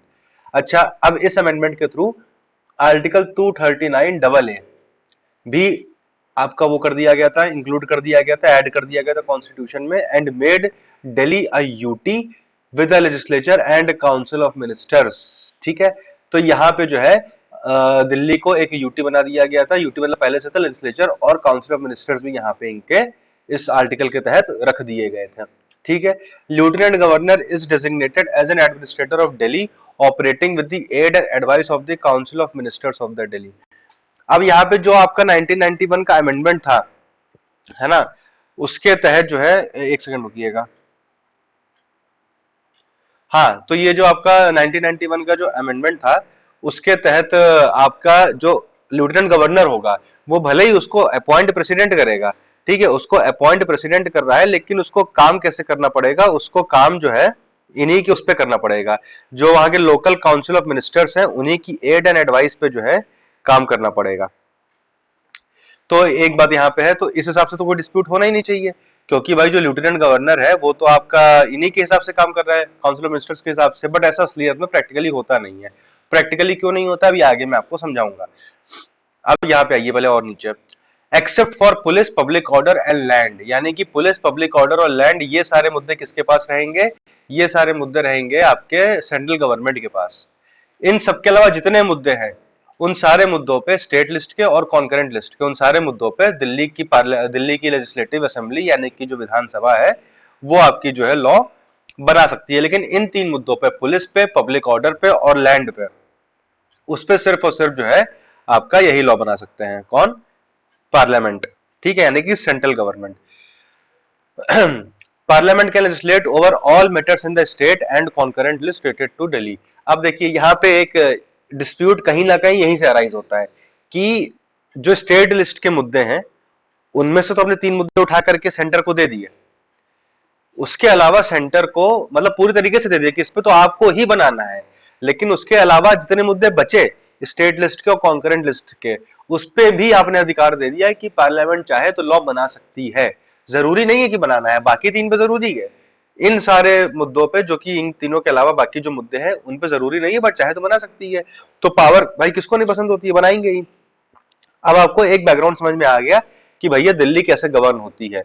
Delhi govern होती है वहां की council of minister plus chief minister से, जिसकी एड एंड एडवाइस पे लेफ्टिनेंट गवर्नर काम करता है। लेकिन जो आपका लेजिस्लेचर के मुद्दे हैं उनमें से ज्यादातर पावर जो है पार्लियामेंट के पास है, दिल्ली की विधानसभा के पास, असेंबली के पास पावर कम है। ठीक है, अब यहाँ पे दिक्कत अराइज कब होती है? दिक्कत अराइज तब होती है जब यहाँ पे सेंटर में जिस पार्टी की गवर्नमेंट है और दिल्ली में जिस पार्टी की गवर्नमेंट है, ये दोनों जब डिफरेंट हो जाते हैं। जैसे अभी आपको पता होगा, अभी आपकी सेंटर में चल रही है बीजेपी की गवर्नमेंट, दिल्ली में आपकी चल रही है आम आदमी पार्टी की गवर्नमेंट, और आम आदमी पार्टी कहीं ना कहीं अभी रिसेंटली इसको लास्ट ईयर नेशनल पार्टी का भी वो मिल गया स्टेटस। तो कहीं ना कहीं, और जिस हिसाब से कांग्रेस का डिक्लाइन हो रहा है, तो कहीं ना कहीं ये कहना गलत नहीं होगा कि हो सकता है आने वाले 10-15-20 साल में आम आदमी पार्टी एक नेशनल लेवल पे चैलेंजर बन के उभरे कांग्रेस की जगह बीजेपी के सामने। ठीक है, क्योंकि भाई अपोजिशन की जगह कोई तो फिल करेगा, हमेशा वो खाली तो नहीं रहेगी, कांग्रेस ने तो खाली कर रखी है इस टाइम पे वो जगह। तो यहाँ पे ये डिस्प्यूट का रीजन है। पहली बात तो ये रीजन हो गया कि दोनों पार्टियां अलग अलग हैं। बीजेपी सेंटर में है, आम आदमी पार्टी दिल्ली में है। इसके पहले दोनों ही जगह पे कांग्रेस की सरकार थी, तो कोई डिस्प्यूट का रीजन ही नहीं था। अब यहाँ पे दोनों की पॉलिटिकल आइडियोलॉजी डिफरेंट है, तो पार्लियामेंट कोई लॉ पास कर देती दिल्ली के ऊपर, तो आम आदमी पार्टी को वो लॉ पसंद नहीं आता है, तो वो उसको इम्प्लीमेंट करने में आनाकानी करती है। दिल्ली की विधानसभा कोई लॉ पास करती है, तो उसको जो है पार्लियामेंट ओवर पावर कर देता है, या फिर लेफ्टिनेंट गवर्नर उसको, क्योंकि वो तो सेंटर का ही आदमी है। जो लेफ्टिनेंट गवर्नर है वो तो प्रेसिडेंट का अपॉइंट किया वो सेंटर का ही आदमी है, तो वो उस लॉ को अप्रूवल ही नहीं देता है कि वो लॉ इंप्लीमेंट हो सके अच्छे से, है ना। फिर काउंसिल ऑफ मिनिस्टर ने कोई काम करने के लिए कहा, लेफ्टिनेंट गवर्नर ने वो काम नहीं किया, मना कर दिया कि हम नहीं करेंगे, हमें ये काम आपका पसंद नहीं आ रहा है, तो ये एक डिस्प्यूट का कारण हो गया। लेफ्टिनेंट गवर्नर कोई काम करना चाह रहा है, बाकी काउंसिल मिनिस्टर उस पर एग्री नहीं कर रहे हैं, ये डिस्प्यूट का कारण हो गया। तो ये कहीं ना कहीं एक बहुत ही ओवरलैपिंग ऑफ पावर की वजह से, पावर की ओवरलैपिंग की वजह से बहुत सारा डिस्प्यूट चल रहा है। ठीक है, कई बार कोर्ट वोर्ट में केस हुआ है इसके ऊपर, जुडिशरी ने भी कई बार बोला है, लेकिन डिस्प्यूट ये अभी भी खत्म नहीं हो रहा है। तो अब यहाँ पे एक नया टर्न आया है, उसमें क्या हुआ है, पार्लियामेंट ने एक लॉ पास कर दिया है जिसको हम बोलते हैं national capital territory of Delhi amendment act 2023। अब इसमें क्या बोला गया है, इसमें एक अथॉरिटी बनाई गई है एनसीसीएसए, जिसका की फुल फॉर्म है national capital civil services authority. क्या, national capital civil services authority. इसका चेयरपर्सन कौन होगा, वो होंगे आपके दिल्ली के चीफ मिनिस्टर। ठीक है, फिर जो principal home secretary of Delhi government है वो उसका मेंबर सेक्रेटरी होगा, है ना। और जो चीफ सेक्रेटरी है दिल्ली गवर्नमेंट का वो उसका मेंबर होगा। ये बात तो समझ लीजिए अभी यहाँ पे ध्यान से। अभी आपको इसमें कोई डिस्प्यूट नजर नहीं आ रहा, डिस्प्यूट आगे नजर आएगा। एक अथॉरिटी बनाई है सेंट्रल गवर्नमेंट ने या फिर पार्लियामेंट ने लॉ पास करके, क्या, national capital civil services authority. उसका चेयरपर्सन दिल्ली के सीएम को ही बनाया, तो आपको लग रहा है ये तो अच्छी बात है भैया, क्योंकि सेंटर पास कर रही है, बना दिल्ली के सीएम को रही है, तो डिस्प्यूट क्या है, डिस्प्यूट अभी आगे आएगा। ये जो नीचे के दो लोग हैं, मेंबर सेक्रेटरी और सेक्रेटरी, इनकी वजह से डिस्प्यूट होगा, कैसे आगे देखते हैं। अब पहली बात तो इसका काम क्या होगा, to make recommendations to lieutenant governor regarding transfer, posting, vigilance and other incidental matters. कोई भी अगर जो भी अधिकारी है, भाई देखिए कोई भी सरकार चलती है वो वहां के अधिकारी ही चलाते हैं। कल को आप लोग सिविल सर्वेंट बनेंगे, आप ही लोग सरकार चलाएंगे। ठीक है, तो जो सिविल सर्वेंट्स होते हैं वही सरकार चलाते हैं, तो उनके ऊपर जो लोग कंट्रोल कर लेते हैं वो समझ लीजिए उन्होंने सरकार के ऊपर कंट्रोल कर लिया। तो यहाँ पे जो पूरी कवायद है, पूरा जो एक इनिशिएशन है, वो सिविल सर्विसेज को, सिविल सर्वेंट्स को कंट्रोल में करने के लिए है कि हमारे पसंद के लोग कहाँ बैठेंगे, हमारे पसंद के लोग इस पोजीशन पे हो, हमारे पसंद के लोग उस पोजीशन पे हो। ठीक है, तो ये अथॉरिटी जो क्या करेगी, ये जो भी ट्रांसफर पोस्टिंग होगी गवर्नमेंट के ऑफिशियल्स की, या जो भी विजिलेंस का काम होगा, या जो भी और कोई मैटर पे वो आपको देखना होगा, वो सारा काम ये एनसीसी ऐसे देखेगा। और देख के क्या करेगा, उसके बेसिस पे ये रिकमेंडेशन देगा लेफ्टिनेंट गवर्नर को। डिसीजन एनसीसी ऐसे कुछ नहीं ले पाएगा, डिसीजन सारा लेफ्टिनेंट गवर्नर लेगा। ये रिकमेंडेशन देगा कि भैया फला फला इंसान है, इनको यहाँ पे पोस्टिंग कर दो। ये मिस्टर आलोक है, इनको आप जो है ये बना दीजिए, आपका चीफ सेक्रेटरी बना दीजिए। ये मिस्टर श्याम है, इनको आप प्रिंसिपल सेक्रेटरी बना दीजिए। ये है, इनको ये बना दीजिए। ये सारा काम एनसीसी ऐसे करेगा, और किसको बोलेगा, लेफ्टिनेंट गवर्नर को बोलेगा। NCCSA shall be decided matters, shall be deciding matters होगा, थोड़ा सा ग्रामेटिकली गलत लिखा, shall be deciding matters by the majority of votes of the members present and voting। अब जो भी इसके मेंबर्स हैं वो लोग जब वहां पे होंगे, है ना, ये तीन इसके मोटे मोटे मेंबर्स हैं, इन तीनों में वोटिंग कराई जाएगी। कहने को चेयरपर्सन चीफ मिनिस्टर है, बट यहाँ पे वोटिंग होगी, और जहां पे मेजोरिटी होगी वो डिसीजन ले लिया जाएगा। ठीक है, the central government will appoint both principal secretary and chief secretary. अब देखिए दिल्ली के सीएम को तो जनता ने अपॉइंट कर दिया, लेकिन बाकी जो दो लोग हैं वो सेंट्रल गवर्नमेंट के आदमी होंगे। अब आप देखें यहाँ पे इसकी चीज क्या है, ये दोनों आदमी सेंट्रल गवर्नमेंट के हैं। ठीक है, इसके अलावा लेफ्टिनेंट गवर्नर तो आपका सेंट्रल गवर्नमेंट का, ये लेफ्टिनेंट गवर्नर, तो ये कहीं ना कहीं चीफ मिनिस्टर को आइसोलेट कर दिया जाएगा यहाँ पे। अब कोई भी अगर मुद्दा उठेगा तो यहाँ पे वोटिंग होगी। अब यहाँ पे अगर दिल्ली का सीएम ने वोट कर भी दिया, लेकिन बाकी दो वोट तो इनके अगेंस्ट में ही होंगे अगर कोई डिस्प्यूट का मुद्दा होगा। मैं ये नहीं कह रहा हूँ कि हमेशा डिस्प्यूट ही होंगे, है ना, इन केस ऑफ डिस्प्यूट की बात कर रहा हूँ। हो सकता है ये लोग अच्छे से ही काम करें, बहुत सारे मुद्दे ऐसे भी होते हैं ना जिसमें सब लोग एग्री कर जाते हैं, वो मुद्दे न्यूज में नहीं आते क्योंकि उन पर डिस्प्यूट नहीं होता है। जो डिस्प्यूट होता है उन्हीं के ऊपर न्यूज बनती है, वही हम आप बैठ के यहाँ पे समझ रहे हैं। तो जब कोई डिस्प्यूट का मुद्दा होगा तो कहीं ना कहीं ये दोनों लोग एक साइड हो जाएंगे, क्योंकि ये दोनों सेंट्रल गवर्नमेंट के द्वारा अपॉइंट किए हैं, और जो आपको अपॉइंट करेगा आपकी रॉयल्टी जो है, लॉयल्टी उन्हीं की तरफ होगी। ठीक है, आपकी लॉयल्टी, आपकी निष्ठा तो उन्हीं के प्रति होगी, तो कहीं ना कहीं ये डिस्प्यूट खड़ा करेगा। अच्छा, बात यहीं पे भी खत्म नहीं होगी, बात यहाँ पे भी खत्म नहीं होगी, बात अभी और आगे जाएगी। Matters where the LG may act solely on his discretion are, अब यहाँ पे एलजी को भी पावर दी गई है कि भैया आपको काम तो वैसे एनसीसी ऐसे की रिकमेंडेशन पे करना है, लेकिन कुछ ऐसे मुद्दे हैं जहां पे आप खुद से भी काम कर सकते हो। ठीक है, matters outside the legislative competence of Delhi legislative assembly but which have been delegated to the LG. ठीक है, एलजी यानी कि लेफ्टिनेंट गवर्नर। तो अगर कोई ऐसा मुद्दा है जो दिल्ली की सरकार या दिल्ली की जो विधानसभा है, दिल्ली की लेजिस्लेटिव असेंबली है, उसकी कॉम्पिटेंस के बाहर का कोई मुद्दा है और वो मुद्दा सेंट्रल गवर्नमेंट ने या पार्लियामेंट ने एलजी को डेलीगेट कर रखा है, तो उन मुद्दों पे एलजी डिसीजन ले सकता है। ठीक है, ये तो कॉमन सी बात होगी, कोई इसमें दिक्कत की बात नहीं है। दिक्कत की बात ये है primacy to LG. It expands the discretionary role of the LG by giving him powers to approve the recommendations of the NCCSA or return them for reconsideration. The LG's decision will be final in case of difference of opinion between him and the authority. अब देखिए, मतलब अब आपको लगेगा कि इस authority को बनाने का मतलब ही क्या है। क्यों? क्योंकि इन्होंने बोला कि जब भी कोई रिकमेंडेशन आएगी एनसीसीएसए की एलजी के पास, तो एलजी उसको अप्रूव कर देगा। अगर अप्रूव नहीं कर रहा है, उसको लग रहा है कि कोई दिक्कत है इस बात में, इस डिसीजन में एनसीसीएसए की कोई दिक्कत है, तो उसको वापस भेज देगा कि भैया आप रिकंसीडर कर लो एक बार। फिर रिकंसीडर कर लिया एनसीसीएसए ने, मान लीजिए एनसीसीएसए ने कहा कि नहीं हमने रिकंसीडर किया है लेकिन हम अभी भी अपने फैसले पे कायम हैं, तो उस केस में एलजी क्या कहेगा, ठीक है आप अपना फैसला रखिए अपने पास, मैं इसके अपोजिशन में फैसला ले रहा हूं, तो वहां पे एलजी का डिसीजन फाइनल होगा। तो अब तो मतलब कोई मतलब ही नहीं रहेगा इस अथॉरिटी का। खैर, लेकिन ये जो फैक्चुअल बात है कि कोई भी अगर डिस्प्यूट होगा, इन दोनों के बीच में डिफरेंस ऑफ ओपिनियन होगा अगर, तो वहां पे एलजी का डिसीजन फाइनल होगा। ठीक है, disposal of matters by ministers. Certain matters must be submitted to the LG by the ministers of the Delhi for his opinion prior to issue of any order.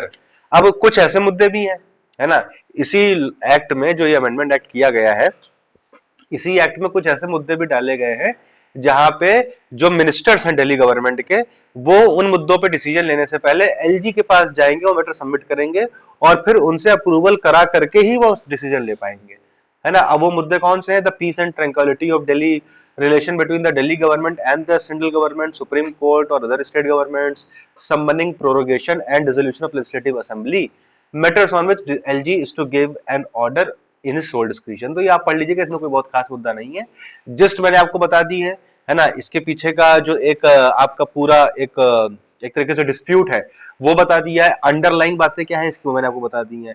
अब देखिए यहाँ पे आपको अपना पॉलिटिकल ओपिनियन नहीं फ्रेम करना है कि मैं इस तरीके से आपको खुल करके बता रहा हूं, तो इसका मतलब ये नहीं कि आप पॉलिटिकल ओपिनियन फ्रेम करें कि भाई बीजेपी अच्छी पार्टी नहीं है, खराब पार्टी है, आम आदमी पार्टी अच्छी पार्टी नहीं है या वो खराब पार्टी है, ऐसा कुछ भी नहीं आपको करना है ना। आपको हर एक चीज का देखिए, हर एक चीज के पीछे रीजन होता है, हर एक न्यूज के पीछे, हर एक लॉ के पीछे, हर एक डिसीजन के पीछे गवर्नमेंट के कुछ ना कुछ रीजन होता है, और वो रीजन आप अगर समझ जाएंगे तो आपको वो न्यूज समझने में, उस न्यूज को अपने दिमाग में रिटेन करने में आसानी रहेगी।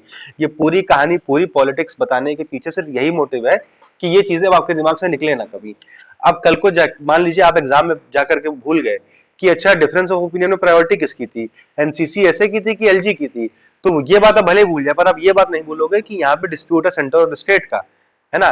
तो जाहिर सी बात है, लॉजिकली भी देखा जाए तो अगर सेंटर कोई लॉ बनवा रही है तो उसमें प्रायोरिटी एलजी के डिसीजन को दी जाएगी ना। तो ये आपके दिमाग को खोलने का, दिमाग के अंदर के जो सेल्स है उसमें चीजों को इनपुट करने का एक तरीका है।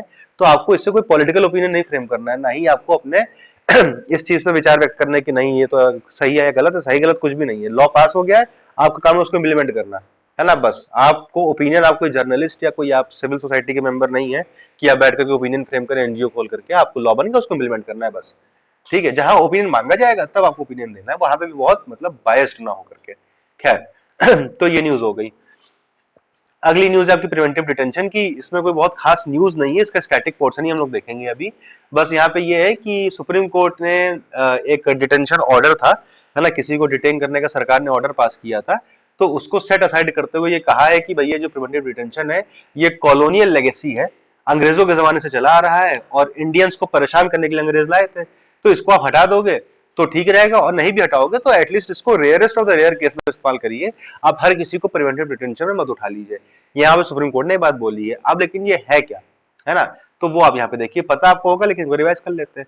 Preventive detention means detention of a person without trial and conviction by a court on a mere reasonable apprehension of him doing an activity dangerous to the public order. Its purpose is to prevent the person from committing an offense in the near future. अब जैसा कि आपको नाम से लग रहा है preventive detention, है ना। डिटेंशन मतलब किसी को बंद करके रखना, डिटेन कर लेना। अब ये प्रिवेंटिव डिटेंशन है, एक होता है प्यूनिटिव डिटेंशन कि आपने कोई क्राइम किया, आपको जेल हो गई, तो वो हो गई प्यूनिटिव डिटेंशन। प्यूनिटिव यानी कि पनिशमेंट के तौर पे आपको डिटेन किया गया है। अब हम कल को आपको कुछ करने से रोकने के लिए डिटेन कर लें कि हमें लग रहा है कि कल को कहीं जाके लाठी डंडा ना चला दे, दंगा फसाद ना कर दे, तो हम इसको जो है क्या कर ले रहे हैं, डिटेन कर ले रहे हैं। तो ये आपका हो गया प्रिवेंटिव डिटेंशन।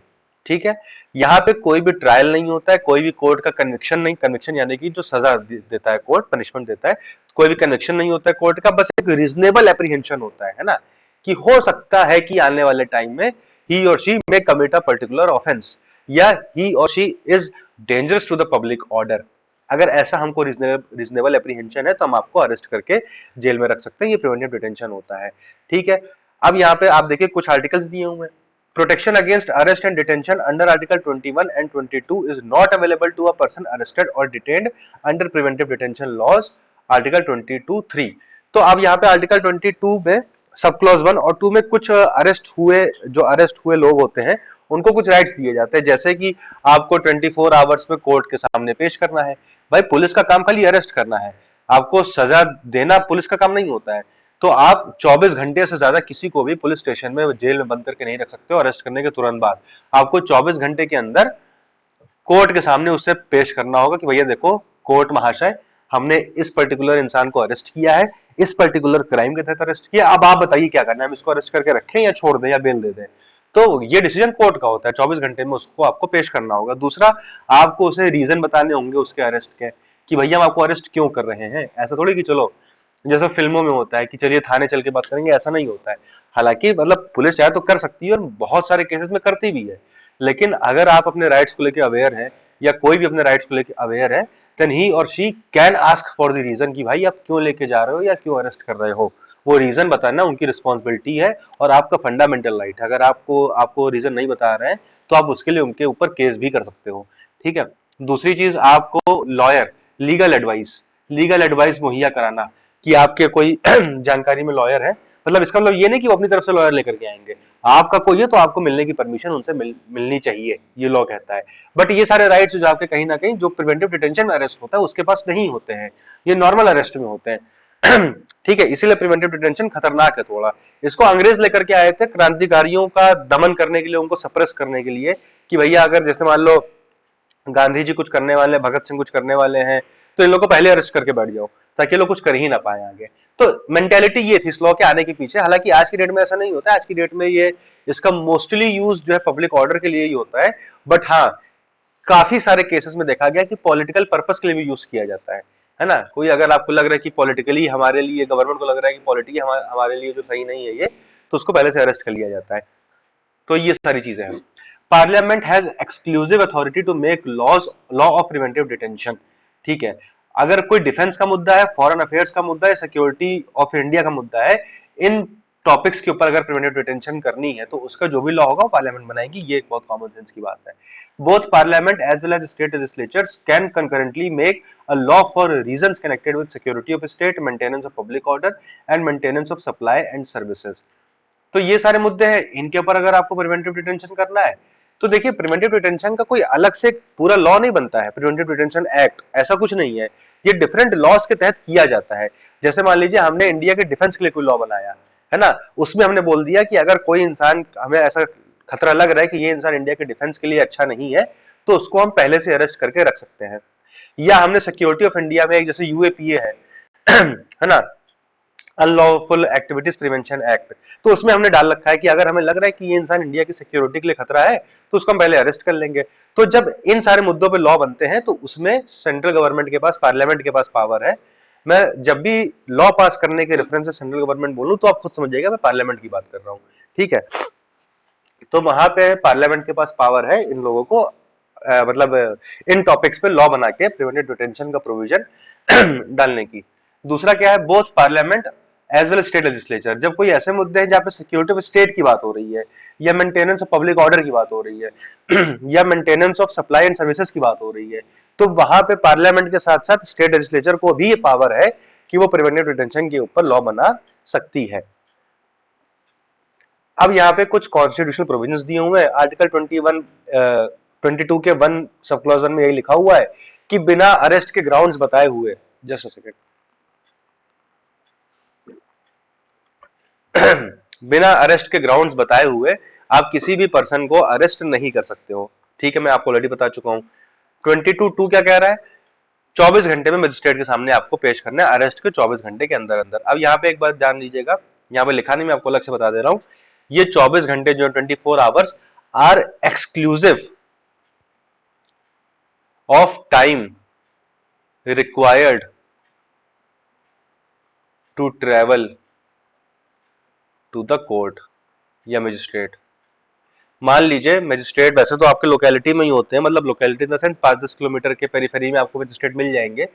लेकिन अगर आप मान लीजिए 24 घंटे बाद आप निकले और आपको 15 मिनट लगते हैं मजिस्ट्रेट के यहाँ पहुंचने में, तो 24 घंटे 15 मिनट की परमिशन है। मतलब आपको ट्रैवल करने में जितना टाइम लगेगा पुलिस स्टेशन से या फिर प्लेस ऑफ कस्टडी से मजिस्ट्रेट के पास जाने तक के लिए, ठीक है, उसमें जितना टाइम लगेगा वो 24 घंटे में इंक्लूडेड नहीं होता है। क्योंकि कई बार ऐसा होता है कि दूसरे डिस्ट्रिक्ट में जाकर के, दूसरे स्टेट में जाकर के अरेस्ट करना पड़ता है और उनको पेश कई बार ला करके लोग अपने ही जुरिस्डिक्शन में करवाते हैं। खैर ये सब टेक्निकल चीजें हैं, उतना आपको जानने की जरूरत नहीं है।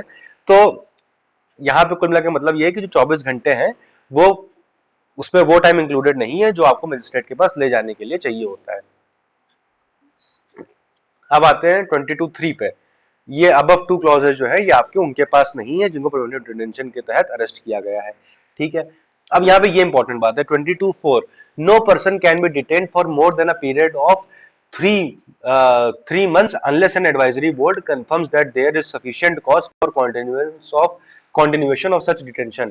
तो अगर आपने किसी को भी डिटेन किया है प्रिवेंटिव डिटेंशन में तो आप मैक्सिमम 3 महीने के लिए कर सकते हो। 3 महीने से ज्यादा कब कर सकते हो? जब एक एडवाइजरी बोर्ड ये कंफर्म कर दे कि भैया सरकार के पास ये सफिशिएंट रीजन है इस पर्टिकुलर इंसान को 3 महीने से ज्यादा अपने पास रखने के लिए। ठीक है, 22(7) क्या कहता है? A person can be preventively detained for more than 3 months without opinion of the advisory board if Parliament by law provides maximum period of such detention, circumstances, classes of person and classes of cases to which such law may apply। तो देखिए ideally क्या है, 3 महीने आप रख सकते हो preventive detention में। अगर आपको 3 महीने से ऊपर रखना है तो इन दो में से कोई एक बात होनी चाहिए। पहला, या तो एडवाइजरी बोर्ड कोई ऐसा कह दे, है ना, एडवाइजरी बोर्ड कह दे कि हाँ रीजन है आपके पास रखने का, तो आप रख सकते हो। एडवाइजरी बोर्ड से अगर आपको ना कहलवाना हो तो पार्लियामेंट से आप लॉ पास करवा लीजिए, है ना, पार्लियामेंट से लॉ पास करवा लीजिए और पार्लियामेंट उसमें ये बता दे कि यहाँ क्या मैक्सिमम पीरियड है डिटेंशन का, 1 साल, 2 साल, 5 साल, 10 साल, कितने साल तक आप डिटेन कर सकते हो, कितने टाइम तक आप डिटेन कर सकते हो किसी को, वो बता दे। और ये जो डिटेंशन लगेगा इतने लंबे पीरियड के लिए, ये किन लोगों के ऊपर लगेगा, किन सर्कमस्टेंसेस में, किन परिस्थितियों में लगेगा, किन केसेस के ऊपर लगेगा, ये भी स्पेसिफिकली अगर पार्लियामेंट बता दे तो 3 महीने से ऊपर आप किसी को भी रख सकते हो। खैर अभी तक ऐसा कुछ है नहीं एज सच। अब यहाँ पे कुछ केसेस हैं judicial pronouncement related to preventive detention. अब देखिए केसेस जो इंपॉर्टेंट होंगे उसके अंदर का कंटेंट मैं आपको बता दूंगा, ठीक है, लेकिन कुछ कई बार ऐसा होता है कि केसेस के अंदर बहुत ज्यादा इंपॉर्टेंट मटेरियल नहीं होता है, लेकिन आपको ये याद रखना जरूरी है कि ये केस किस टॉपिक से रिलेटेड था। ठीक है, तो बस यहाँ पे आपको यही देखना है। A.K. गोपालन केस तो आप ऑलरेडी बेसिक स्ट्रक्चर वाले में भी देख चुके हो। यहाँ पे जो है सुप्रीम कोर्ट ने ग्रीन फ्लैग दे दिया था प्रिवेंटिव डिटेंशन एक्ट 1950 को। तो इतनी सी बात है, ये आपको ध्यान रखना है A.K. गोपालन केस। उसके अलावा Shibban Lal versus state of Uttar Pradesh 1954 और Shambhunath Shankar versus state of West Bengal, ये दोनों केसेस आपके प्रिवेंटिव डिटेंशन से रिलेटेड हैं। आपको इतनी सी बात ध्यान रखनी है। इसके अंदर क्या है ये आपसे नहीं पूछने वाला है एग्जाम में। बात समझ में आ गई? आई होप ये न्यूज भी आपको क्लियर हो गई होगी प्रिवेंटिव डिटेंशन वाली। हालांकि इसमें न्यूज कुछ थी नहीं, इसमें स्टैटिक ही पोर्शन लोगों ने पूरा पढ़ रखा है। ठीक है, अब आगे आते हैं पर्सनैलिटी राइट्स के ऊपर। ये भी कोई बहुत ज्यादा इंपॉर्टेंट, बहुत बड़ी न्यूज नहीं है with respect to prelims. With respect to mains बहुत इंपॉर्टेंट है, वो आपको मेंस के टाइम पे देखना पड़ेगा इसको, क्योंकि हाल फिलहाल में न्यूज में आया है। अभी रिसेंटली दिल्ली हाई कोर्ट ने एक प्रोटेक्शन ग्रांट की है ना, बॉलीवुड के एक एक्टर को, यहाँ पे नाम मेंशन नहीं है बट मैं आपको बता दे रहा हूँ, अनिल कपूर का केस था जहां तक मुझे याद आ रहा है ये। तो उनके जो पर्सनैलिटी राइट्स हैं उनको मिसयूज नहीं करेगी थर्ड पार्टी, ऐसा उनको प्रोटेक्शन दी गई है। अब आप इतना जान लो कि पर्सनैलिटी राइट्स होते क्या है, उतना आपके लिए सफिशिएंट है।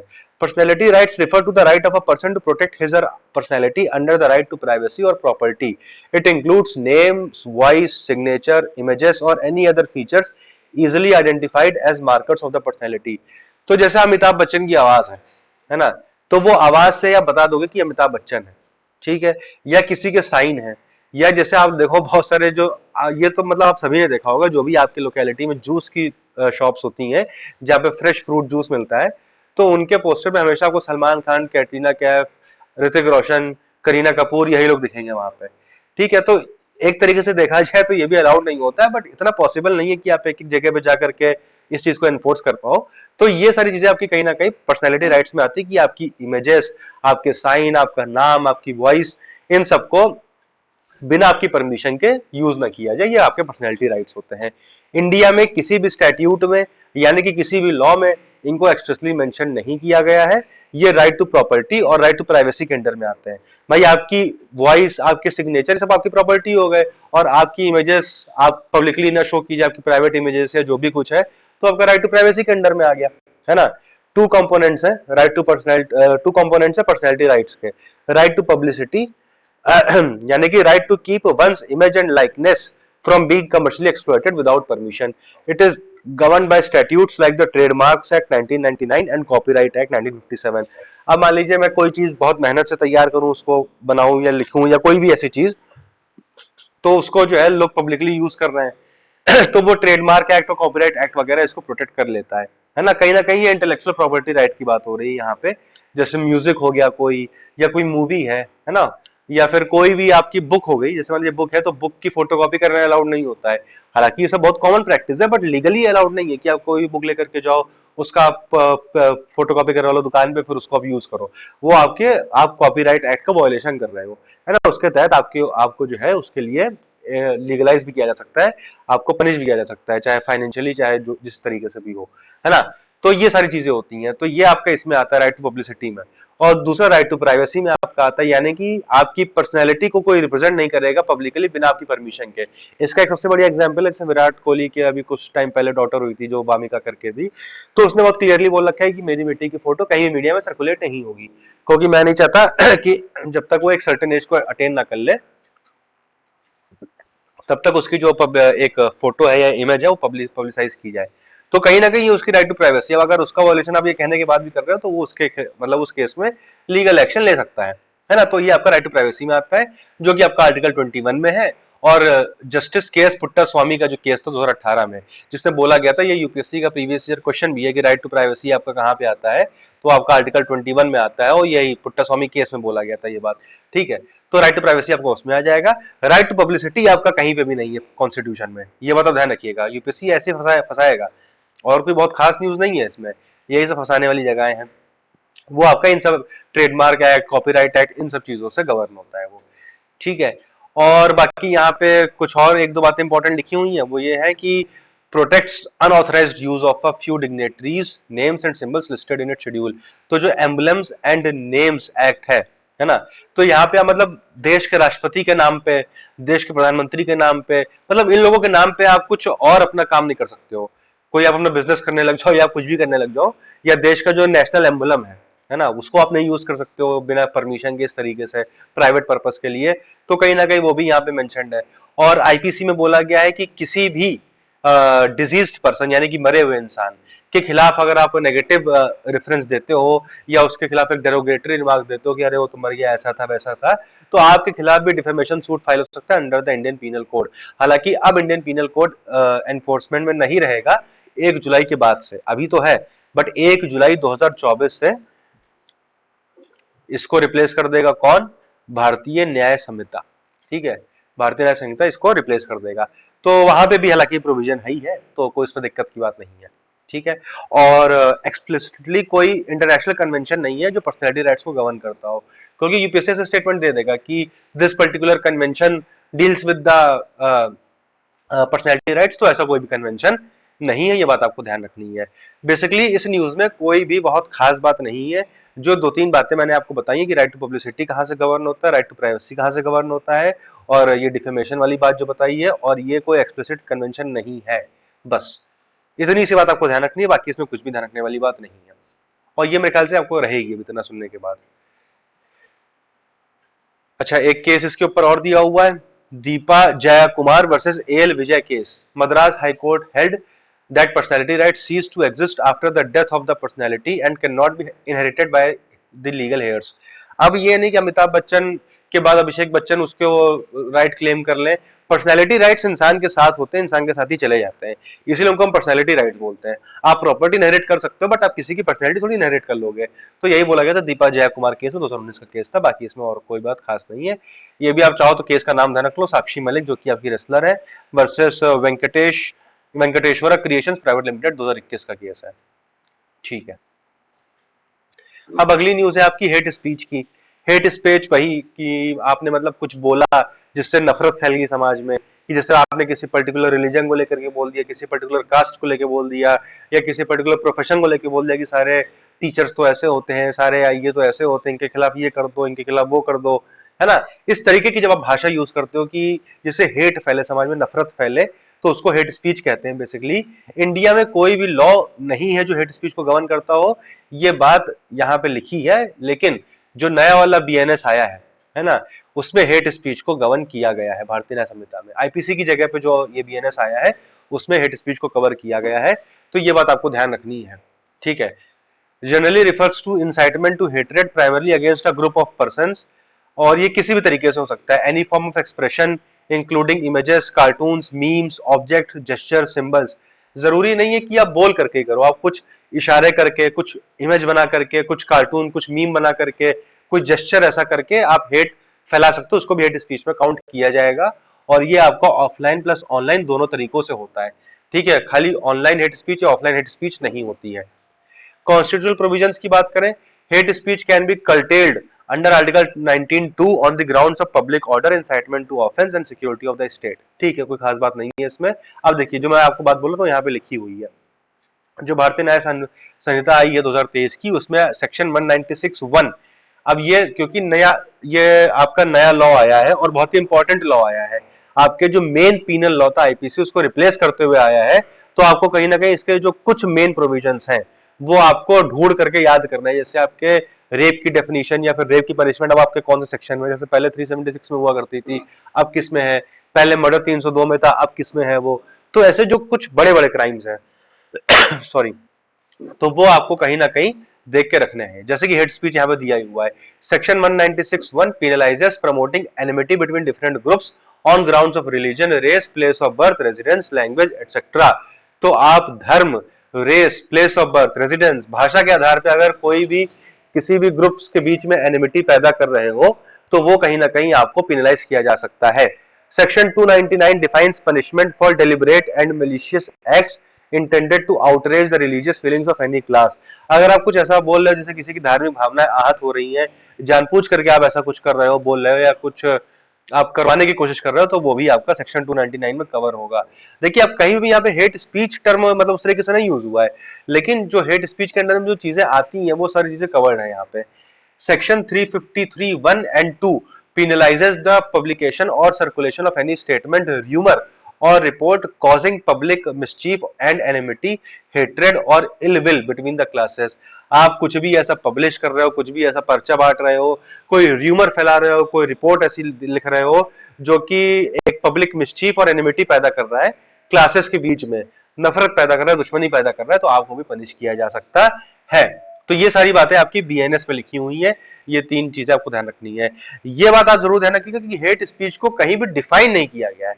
ठीक है, ये बात सही है, ये स्टेटमेंट अपने आप में गलत नहीं है, hate speech has not been defined in any law, लेकिन हेट स्पीच में ब्रॉडली क्या क्या आता है वो कवर्ड है हमारे बीएनएस में।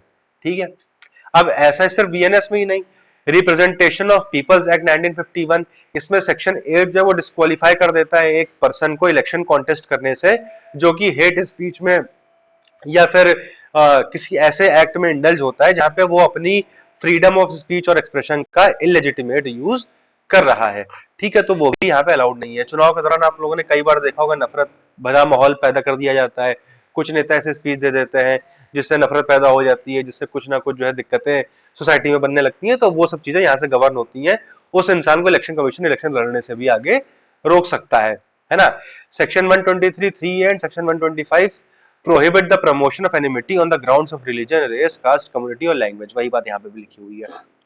आगे देखिए, protection of civil right act दिया हुआ 1955 का, इसमें सेक्शन 7 जो है वो पिनलाइज करता है incitement to and encouragement of untouchability. अगर आप किसी भी तरीके से छुआछूत यानी कि अनटचेबिलिटी को प्रैक्टिस कर रहे हो या किसी को प्रैक्टिस करने के लिए इंसाइट कर रहे हो, एनकरेज कर रहे हो, तो आपके खिलाफ पीनल एक्शन, आपको सजा दी जाएगी। ठीक है। Religious institution prevention of misuse act 1988।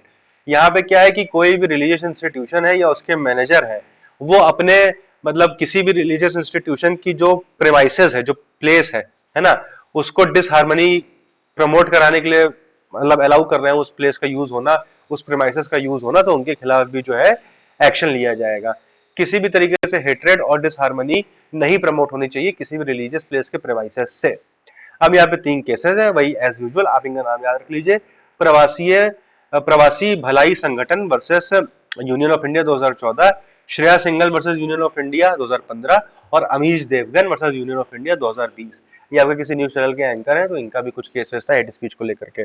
तो ये 3 केस के नाम आपको ध्यान रखने हैं। तो अब अगली जो न्यूज है आपकी, वो है आपकी प्लेसेस ऑफ वर्शिप एक्ट 1991।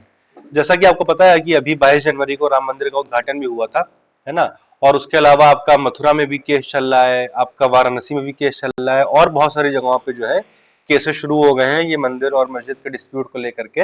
इसको बोलते हैं स्नोबॉल इफेक्ट, है ना, आप एथिक्स वगैरह में पढ़ोगे कि जब कोई ये मतलब एक काम करो फिर उसके जैसे उससे इंस्पायर होकर के और वैसे बहुत सारे काम होने लग जाए, तो उसको स्नोबॉलिंग इफेक्ट बोलते हैं। तो कहीं ना कहीं वही देखने को मिल रहा है। और 1991 में गवर्नमेंट ने इसी वजह से प्लेसेस ऑफ वर्शिप एक्ट पास किया था। और इस एक्ट में क्या बोला गया था कि 15 अगस्त 1947 यानी कि जो हमारे इंडिपेंडेंस की डेट है वो एक कट ऑफ डेट है ना, वो एक कट ऑफ डेट है। उस डेट को जिस भी रिलीजियस प्लेस का, जिस भी प्लेस ऑफ वर्शिप का जो रिलीजियस कैरेक्टर रहा होगा, यानी कि कोई जगह अगर मंदिर है 15 अगस्त 1947 को, कोई जगह अगर मस्जिद है, कोई अगर चर्च है, तो वो एज इट इज रहेगी आगे भी। ये इस एक्ट में बोला गया था। इस एक्ट ने एक पॉजिटिव ऑब्लिगेशन लगाई थी स्टेट के ऊपर कि आप किसी भी प्लेस ऑफ वर्शिप का रिलीजियस कैरेक्टर मेंटेन करना आपकी रिस्पॉन्सिबिलिटी है, जैसा कि उसका कैरेक्टर इंडिपेंडेंस के टाइम पे था, ये इस एक्ट में बोला गया था। हालांकि अब ऐसा नहीं है कि खाली मतलब ये पूरे तरीके से अप्लाई हो रहा था, इसके कुछ एग्जम्पशंस भी थे, जैसे कि आपका अयोध्या, है ना, क्योंकि उसके बाद डिस्प्यूट बहुत पहले से चल रहा था। The disputed site at Ayodhya is exempted from the act, ये एक्ट से एग्जेम्प्टेड थी। उसके अलावा ये एक्ट उन मॉन्यूमेंट्स में भी अप्लाई नहीं होता है, उन साइट्स में अप्लाई नहीं होता है जो कि ancient monuments and archaeological sites and remains act of 1958 के तहत आते हैं, है ना। मतलब बेसिकली एक एक्ट है ऐसा, एंशिएंट मॉन्यूमेंट एक्ट वगैरह, जहां जिसके तहत आर्कियोलॉजिकल सर्वे ऑफ इंडिया किसी भी जगह का प्रिजर्वेशन करता है या वो प्रिजर्व करता है, या उस पर जो भी आपको आगे स्टडी वडी करनी होती है, तो उन सब पर्पस के लिए बहुत सारे मॉन्यूमेंट जो नेशनल इंपॉर्टेंस के होते हैं वो इसके अंडर में आ जाते हैं। तो कोई भी ऐसा रिलीजियस मॉन्यूमेंट है अगर और वो इस एक्ट के अंडर में आ चुका है, तो उसके ऊपर भी place of worship act apply नहीं होगा, यानी कि उस जगह का कैरेक्टर भी आगे जाकर के चेंज हो सकता है। या फिर कोई ऐसा डिस्प्यूट जो कि फाइनली सेटल्ड है और डिस्पोज्ड ऑफ है। भाई देखिए, ये एक्ट आया 1991 में और ये बात कर रहे हैं 1947 के बाद की, तो 1947 के बाद भी बहुत सारी ऐसी जगह रही होंगी ना जहाँ जिनका कैरेक्टर चेंज किया गया होगा। छोटी मोटी जगह है, बड़ी बड़ी जगह है, कुछ ना कुछ तो रही होंगी, है ना। तो इन इस पर्टिकुलर टाइम पीरियड के बीच में भी अगर कोई ऐसी रिलीजियस प्लेस रही है जो मान लीजिए 1947 में मंदिर थी या मस्जिद थी और उसको 19 मान लीजिए 60 में कन्वर्ट कर दिया गया किसी और रिलीजियस इंस्टीट्यूशन में, रिलीजियस प्लेस में, तो अब अगर वो आपका फाइनली सेटल हो चुका है तो उसको अब छेड़छाड़ नहीं की जाएगी कि अब वापस से आप उसको 1947 जैसा करिए, ऐसा नहीं करना है आपको।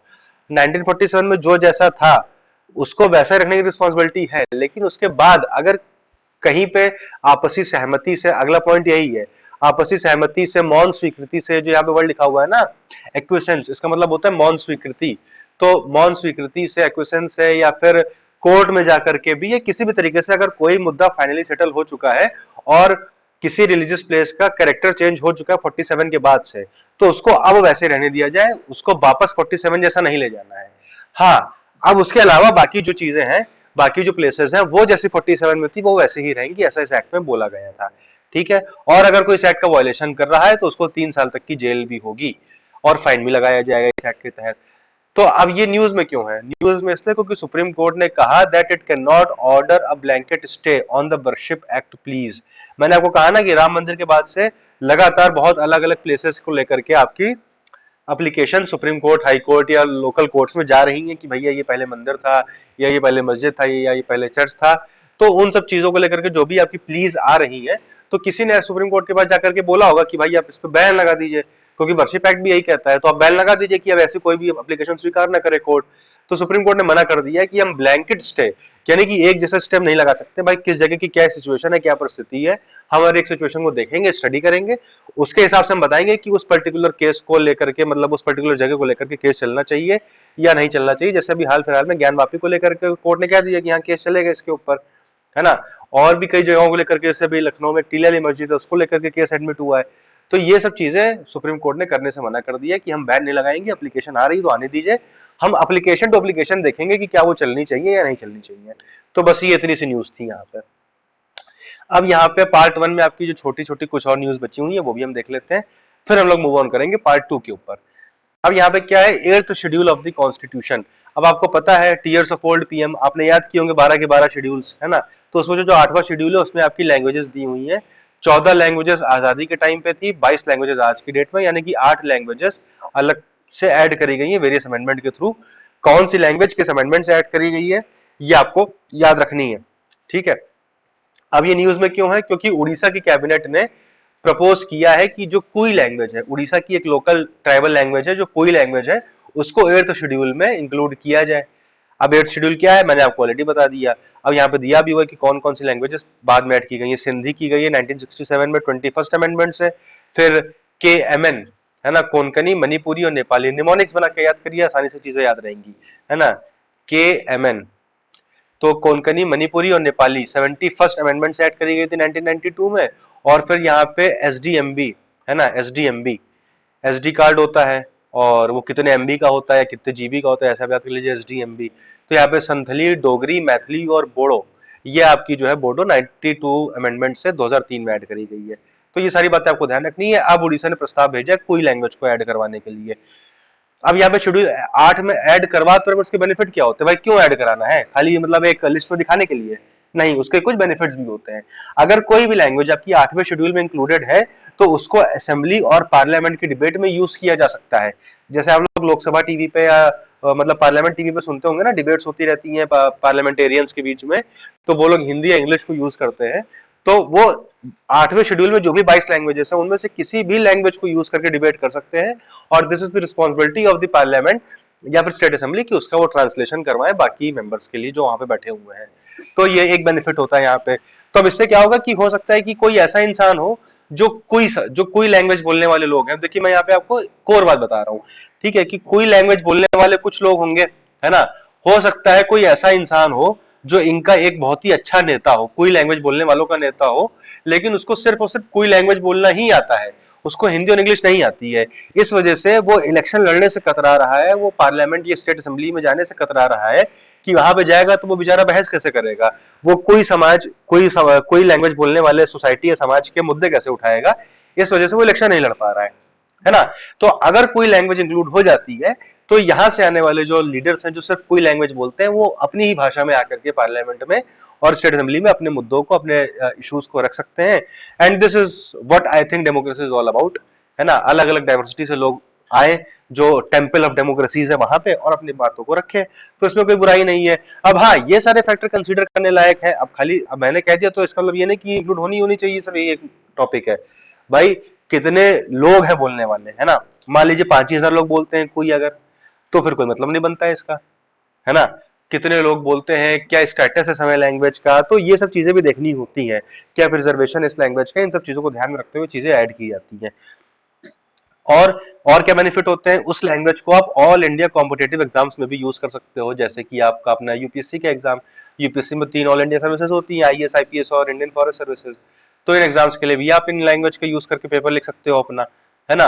और RBI to include it in currency no denomination, RBI भी चाहे तो इन लैंग्वेजेस को इंक्लूड कर सकता है करेंसी नो डिनोमिनेशन में। तो ये इसके बेनिफिट्स होते हैं। और बाकी गवर्नमेंट से सपोर्ट तो मिलता ही मिलता है, साहित्य अकेडमी से जो है आपका सपोर्ट मिलता है, रिकॉग्निशन मिलता है, ट्रांसलेशन होता है बुक्स वगैरह का, वगैरह वगैरह सारे बेनिफिट्स हैं। तो ये आपकी ये न्यूज थी। अगला क्या है न्यूज में, tears of old PM again, 9th schedule of the constitution. 9th schedule आपका पहला शेड्यूल था भाई, 8 शेड्यूल तो हमारे कॉन्स्टिट्यूशन में ओरिजिनली थे, 9th शेड्यूल ऑनवर्ड्स बाद में ऐड किए गए। तो ये सबसे पहला जो फर्स्ट अमेंडमेंट एक्ट से ऐड किया गया था, वो आपका 9th शेड्यूल ऐड किया गया था। यहाँ पे लिखा हुआ है देखिए 1951 में first constitutional amendment 1951 added article under article 31 B ninth schedule को ऐड किया गया था, और क्या बोला गया था कि कोई भी लॉज चाहे सेंटर पास करे चाहे स्टेट पास करे, कोई भी लॉ जो नाइन्थ शेड्यूल में इंक्लूड हो गए वो किसी भी कोर्ट में चैलेंज नहीं हो सकते on the grounds for violation of fundamental rights. ठीक है, चाहे वो लॉज फंडामेंटल राइट्स को वायलेशन कर रहे हो चाहे ना कर रहे हो, किसी भी कोर्ट में वो चैलेंज नहीं होंगे, ये नाइन्थ शेड्यूल में जिन लॉज को रख दिया गया। ठीक है, ये ऐसा बोला गया था फर्स्ट शेड्यूल में, सॉरी फर्स्ट अमेंडमेंट में। However, Supreme Court in IR Kohilo versus State of Tamil Nadu case, very landmark case, ruled that any law added to ninth schedule after April 24, 1973, violating fundamental rights can be challenged if it undermines the basic structure as outlined in Article 21 along with Articles 14 and 19. भैया क्या लिख दिया यहाँ पे ये लिख दिया 2007 में एक IR कोहिलो केस हुआ था जिसमें सुप्रीम कोर्ट ने ये बोला कि ऐसा है, अब आपने बहुत नाइन्थ शेड्यूल खेल लिया, आप समय में पहले जाइए, इतिहास में आप जाइए पहले, एक डेट है 24 अप्रैल, है ना, 1973। इस दिन क्या हुआ था, इस दिन केशवानंद भारती केस का जजमेंट आया था। केशवानंद भारती केस का जजमेंट आया था, इसका मतलब क्या हुआ था, हमने ऊपर पढ़ा है, इसी दिन बेसिक स्ट्रक्चर डॉक्ट्रिन आई थी, इसी दिन बेसिक स्ट्रक्चर डॉक्ट्रिन आई थी। तो देखिए लॉ की एक खासियत होती है, आर्टिकल 20 में ये लिखा भी हुआ है हमारे यहाँ के, आर्टिकल 20 में लिखा भी हुआ है कि कोई भी लॉ रेट्रोस्पेक्टिवली अप्लाई नहीं होगा, है ना, यानी कि वो लॉ जब बना है तो वो पीछे की डेट से अप्लाई नहीं होगा, वो उस डेट ऑनवर्ड्स अप्लाई होगा। तो in the same manner, in the similar fashion, the doctrine of basic structure is applied in Indian constitution या फिर इंडियन पॉलिटी फ्रॉम 24 अप्रैल 1973, जिस दिन ये डॉक्ट्रिन बनाई थी जुडिशरी ने या प्रोपाउंड की थी, है ना। तो इस डेट के बाद से कोई भी ऐसा लॉ अगर पास हुआ है जो कि आपके कहीं ना कहीं बेसिक स्ट्रक्चर को अंडरमाइन कर रहा है और साथ साथ आर्टिकल 14, 19, 21 के फंडामेंटल राइट्स को वायलेट कर रहा है, तो चाहे उसको शेड्यूल 9 में डालो चाहे ना डालो, वो जुडिशियल रिव्यू के अंडर में आएगा, है ना, वो जुडिशियल रिव्यू के अंडर में आएगा, और अगर वो वायलेट करता हुआ पाया जाएगा तो उसको एब्रोगेट भी किया जाएगा, उसको नल एंड वॉइड भी किया जाएगा। बात समझ में आ गई, इतनी सी बात यहाँ पे लिखी हुई है। अगला क्या है आपका, अगला है आपका right to silence. Right to silence आपका आर्टिकल 23 में दिया हुआ है कि एक इसके लिए टर्म यूज होता है सेल्फ इंक्रिमिनेशन, है ना, सेल्फ इंक्रिमिनेशन, यानी कि आपको, आपके ऊपर मान लीजिए कोई कोर्ट में क्रिमिनल केस चल रहा है, तो आपके ऊपर ये रिस्पॉन्सिबिलिटी या आपके ऊपर ये जिम्मेदारी नहीं है कि आप खुद के खिलाफ गवाही दो कि हाँ मैंने ही ये क्राइम किया है ना, ये आपके पास राइट होता है। तो इसी से निकल करके आता है आपका राइट टू साइलेंस। यहाँ पे लिखा भी हुआ है, right to silence emanates from Article 20, subclause 3, which states that no one can be compelled to be a witness against himself. अपने ही खिलाफ किसी को गवाह नहीं बनाया जा सकता कि आप अपने खिलाफ ही गवाही दे दो चलो, है ना। हालांकि यह प्रोटेक्शन खाली क्रिमिनल प्रोसीडिंग्स में है, not available to a person being integrated under custom act या फिर FEMA foreign exchange management act 1999। तो यही ये बात न्यूज में है इसी वजह से, और कि यहाँ पे सुप्रीम कोर्ट ने कुछ बोला भी है इस केस में, अभी हम देखेंगे। तो यहाँ पे आपको इतना ध्यान रखना है पहली बात तो कि क्रिमिनल केसेस में है, कस्टम एक्ट या फेमा एक्ट के केसेस में चीजें नहीं अप्लाई होती हैं। Nandini Satpathy versus PL Dani case में बोला गया था, compelling a person to answer a question within the limits of the police station में result in the violation of article 23। तो वही बात यहाँ पे बोल रहा है कि जैसे किसी भी पुलिस स्टेशन के अंदर आपने सुना भी होगा कि पुलिस के सामने दिया गया बयान जो होता है वो कोर्ट के सामने एडमिसिबल नहीं होता है, because court doesn't consider it given with free will. Court मानता है कि हो सकता है पुलिस ने, हो सकता है जोर जबरदस्ती की हो, डराया धमकाया हो, तो इस वजह से पुलिस के सामने दिया गया बयान कोर्ट में एडमिसिबल नहीं होता। वही बात यहाँ पे इस केस में बोली भी गई थी। ठीक है, तो बेसिकली यही आपका राइट टू साइलेंस था। यहाँ पे सुप्रीम कोर्ट ने क्या बोला, सुप्रीम कोर्ट ने बोला कि all accused have a right to silence and investigators can not force them to speak up or to admit guilt. तो वही सुप्रीम कोर्ट ने यहाँ पे एक ब्लैंकेट बैन लगा दिया एक तरीके से कि जो भी एक्यूज्ड है उनके पास राइट टू साइलेंस है, और इन्वेस्टिगेटर्स उनको फोर्स नहीं कर सकते कि भैया बोल लो, अपने खिलाफ जो भी इल्जाम है उसको कबूल कर लो, एडमिट कर लो, ऐसा कुछ भी कोई भी अथॉरिटी नहीं कर सकती। तो ये न्यूज यहाँ पे हो गई। अगली न्यूज आपके लिए इंपॉर्टेंट नहीं है, इसको आप छोड़ दीजिए। अगला आते हैं हम लोग अफर्मेटिव एक्शन पे। ये आपके 3-4 छोटी छोटी न्यूज बची हुई है, सॉरी। तो अफर्मेटिव एक्शन रखने के पीछे का पर्पज ये था कि इसकी आपको एक बार डेफिनेशन पता चल जाए। एक बार रीडिंग कर लेते फिर मैं आपको समझा देता हूँ। Affirmative action means positive action discrimination which was introduced in US to counter historical patterns of prejudice against individuals with certain identities, example black, Hispanic and other minority students. तो यहाँ पे आप दो बातें जान लीजिए। पहली बात तो हिस्पैनिक का मतलब स्पेनिश लोग होते हैं जो कि यूएसए में रहते थे, और दूसरी बात जो यहाँ पे बोली जा रही है वो ये है कि अफर्मेटिव एक्शन का मतलब ये होता है कि कोई भी अगर हिस्टोरिकली अगर किसी को डिस्क्रिमिनेट किया गया है है ना, किसी के साथ पक्षपात किया गया है तो उसको और लोगों के बराबर लाने के लिए उसको कुछ पॉजिटिव डिस्क्रिमिनेशन उसके साथ किया जाए तो उसको अफर्मेटिव एक्शन बोलते हैं। आसान भाषा में आसान भाषा में मैं इसको ऐसे समझाता हूँ कि मान लीजिए कि स्टेयर्स है ना, ये स्टेयर्स हैं। अब कोई मान लीजिए यहाँ 10वें पायदान पे खड़ा हुआ है ना, और कोई यहाँ 5वें पायदान पे खड़ा हुआ है। हमारे आर्टिकल 14 राइट टू इक्वालिटी कहता है, वो कहता है कि ये 10वें पायदान वाले और 5वें पायदान वाले दोनों बराबरी पे होने चाहिए। तो अब दो तरीके हैं, या तो हम 10वें वाले को नीचे ले आए तो ये हो जाएगा नेगेटिव डिस्क्रिमिनेशन, यानी कि हम इसको कुछ ऐसा कर रहे हैं इसके साथ जो हम आगे चल के बंद कर देंगे। फॉर एग्जाम्पल हम जो समाज के बड़े लोग हैं या जो आगे बढ़ चुके हैं उनको हम पढ़ाना बंद कर दें, उनको हम एजुकेशन देना बंद कर दें, उनको हम सिक्योरिटी देना बंद कर दें, तो वो अपने आप डिस्क्रिमिनेट हो के नीचे चले जाएंगे। एक तरीका ये होता है, तो ये तो गलत बात है, नेगेटिव डिस्क्रिमिनेशन है। एक होता है पॉजिटिव डिस्क्रिमिनेशन की जो 5वें नंबर पे है, इसके साथ कुछ एक्स्ट्रा कर दो, इसको कुछ एक्स्ट्रा दे दो ताकि ये अपने आप जो है यहाँ तक पहुंच जाए 10वें पायदान के बराबर पे। इसको बोलते हैं पॉजिटिव डिस्क्रिमिनेशन। जैसे कि हमारे देश में रिजर्वेशन है ना, जो लोअर कास्ट के लोग हैं जो हिस्टोरिकली पिछड़े हुए हैं तो उनको रिजर्वेशन दे दिया ताकि वो हर जगह आगे पहुंच करके 10वें पायदान वालों की बराबरी कर लें, तो इसको बोलते हैं अफर्मेटिव एक्शन। इतनी सी बात है बस यहाँ पे। अगला है रंगनाथ मिश्रा कमीशन। बेसिकली हमारे देश में जो नेशनल कमीशन एक बनाया गया था for religious and linguistic minorities, और इसको हम रंगनाथ मिश्रा कमीशन बोलते हैं। क्यों? क्योंकि किसी भी कमीशन का जो हेड होता है उसके नाम पे उस कमीशन को जाना जाता है। तो जो रिलीजियस और लिंग्विस्टिक माइनॉरिटीज हमारे देश में, यानी कि जो भाषा के आधार पे और धर्म के आधार पे अल्पसंख्यक है, माइनॉरिटी है, तो उनके क्या क्या इश्यूज हैं उनको स्टडी करने के लिए कमीशन बनाया गया था। अब इस कमीशन ने एक बात बोली थी, क्या बात बोली थी? 2007 में रिपोर्ट आई थी कि उन्होंने क्या बोला था कि जो एससी स्टेटस है, एससी का स्टेटस है वो रिलीजन न्यूट्रल होना चाहिए, है ना, यानी कि उसको आप रिलीजन से लिंक मत करो। एससी खाली हिंदुज्म में नहीं होने चाहिए, वो आपके इस्लाम में भी होने चाहिए, क्रिश्चियनिटी में भी होने चाहिए। अगर कोई एससी हिंदू से कन्वर्ट होकर के, कोई दलित हिंदू से कन्वर्ट होकर के इस्लाम या क्रिश्चियनिटी में गया है तो उनको भी एससी का स्टेटस मिलना चाहिए, जैसे कि एसटी का मिलता है। एसटी का जो स्टेटस है वो किसी पर्टिकुलर धर्म के लिए नहीं है, खाली वो हिंदू धर्म के अंदर नहीं है, वो इस्लाम के लिए भी है और क्रिश्चियनिटी के लिए भी है और बाकी धर्मों के लिए भी है। ST status is above religion, है ना। वैसे ही इन्होंने एससी के लिए रिकमेंड किया था। अब भैया क्यों रिकमेंड किया था, इसका मतलब क्या हुआ मैं आपको समझाता हूँ। मान लीजिए आपके मोहल्ले में, आपके कॉलोनी में देयर आर 10 फैमिलीज रिजाइडिंग, है ना, there are 10 families residing in your colony. ठीक है, अब उनमें से एक मान लीजिए एससी है और उनका सरनेम है XYZ। अब मैं कोई एससी का स्पेशली सरनेम नहीं ले रहा हूँ ताकि उस पर कोई लोग आपत्ति कर दे, डिस्प्यूट हो जाए, कोई फायदा नहीं है उसका। XYZ हम सरनेम मान लेते हैं किसी एससी का है, ठीक है। तो अब उसको, हमारे यहाँ पे कल्चर है ना, चाहे अपर कास्ट का हो चाहे लोअर कास्ट का हो, सब लोग एक दूसरे को सरनेम से बुलाते हैं, ज्यादातर लोग, है ना, कि भाई शर्मा जी, मिश्रा जी, पांडे जी, वर्मा जी, है ना, इस तरीके से सबको सरनेम से बुलाया जाता है।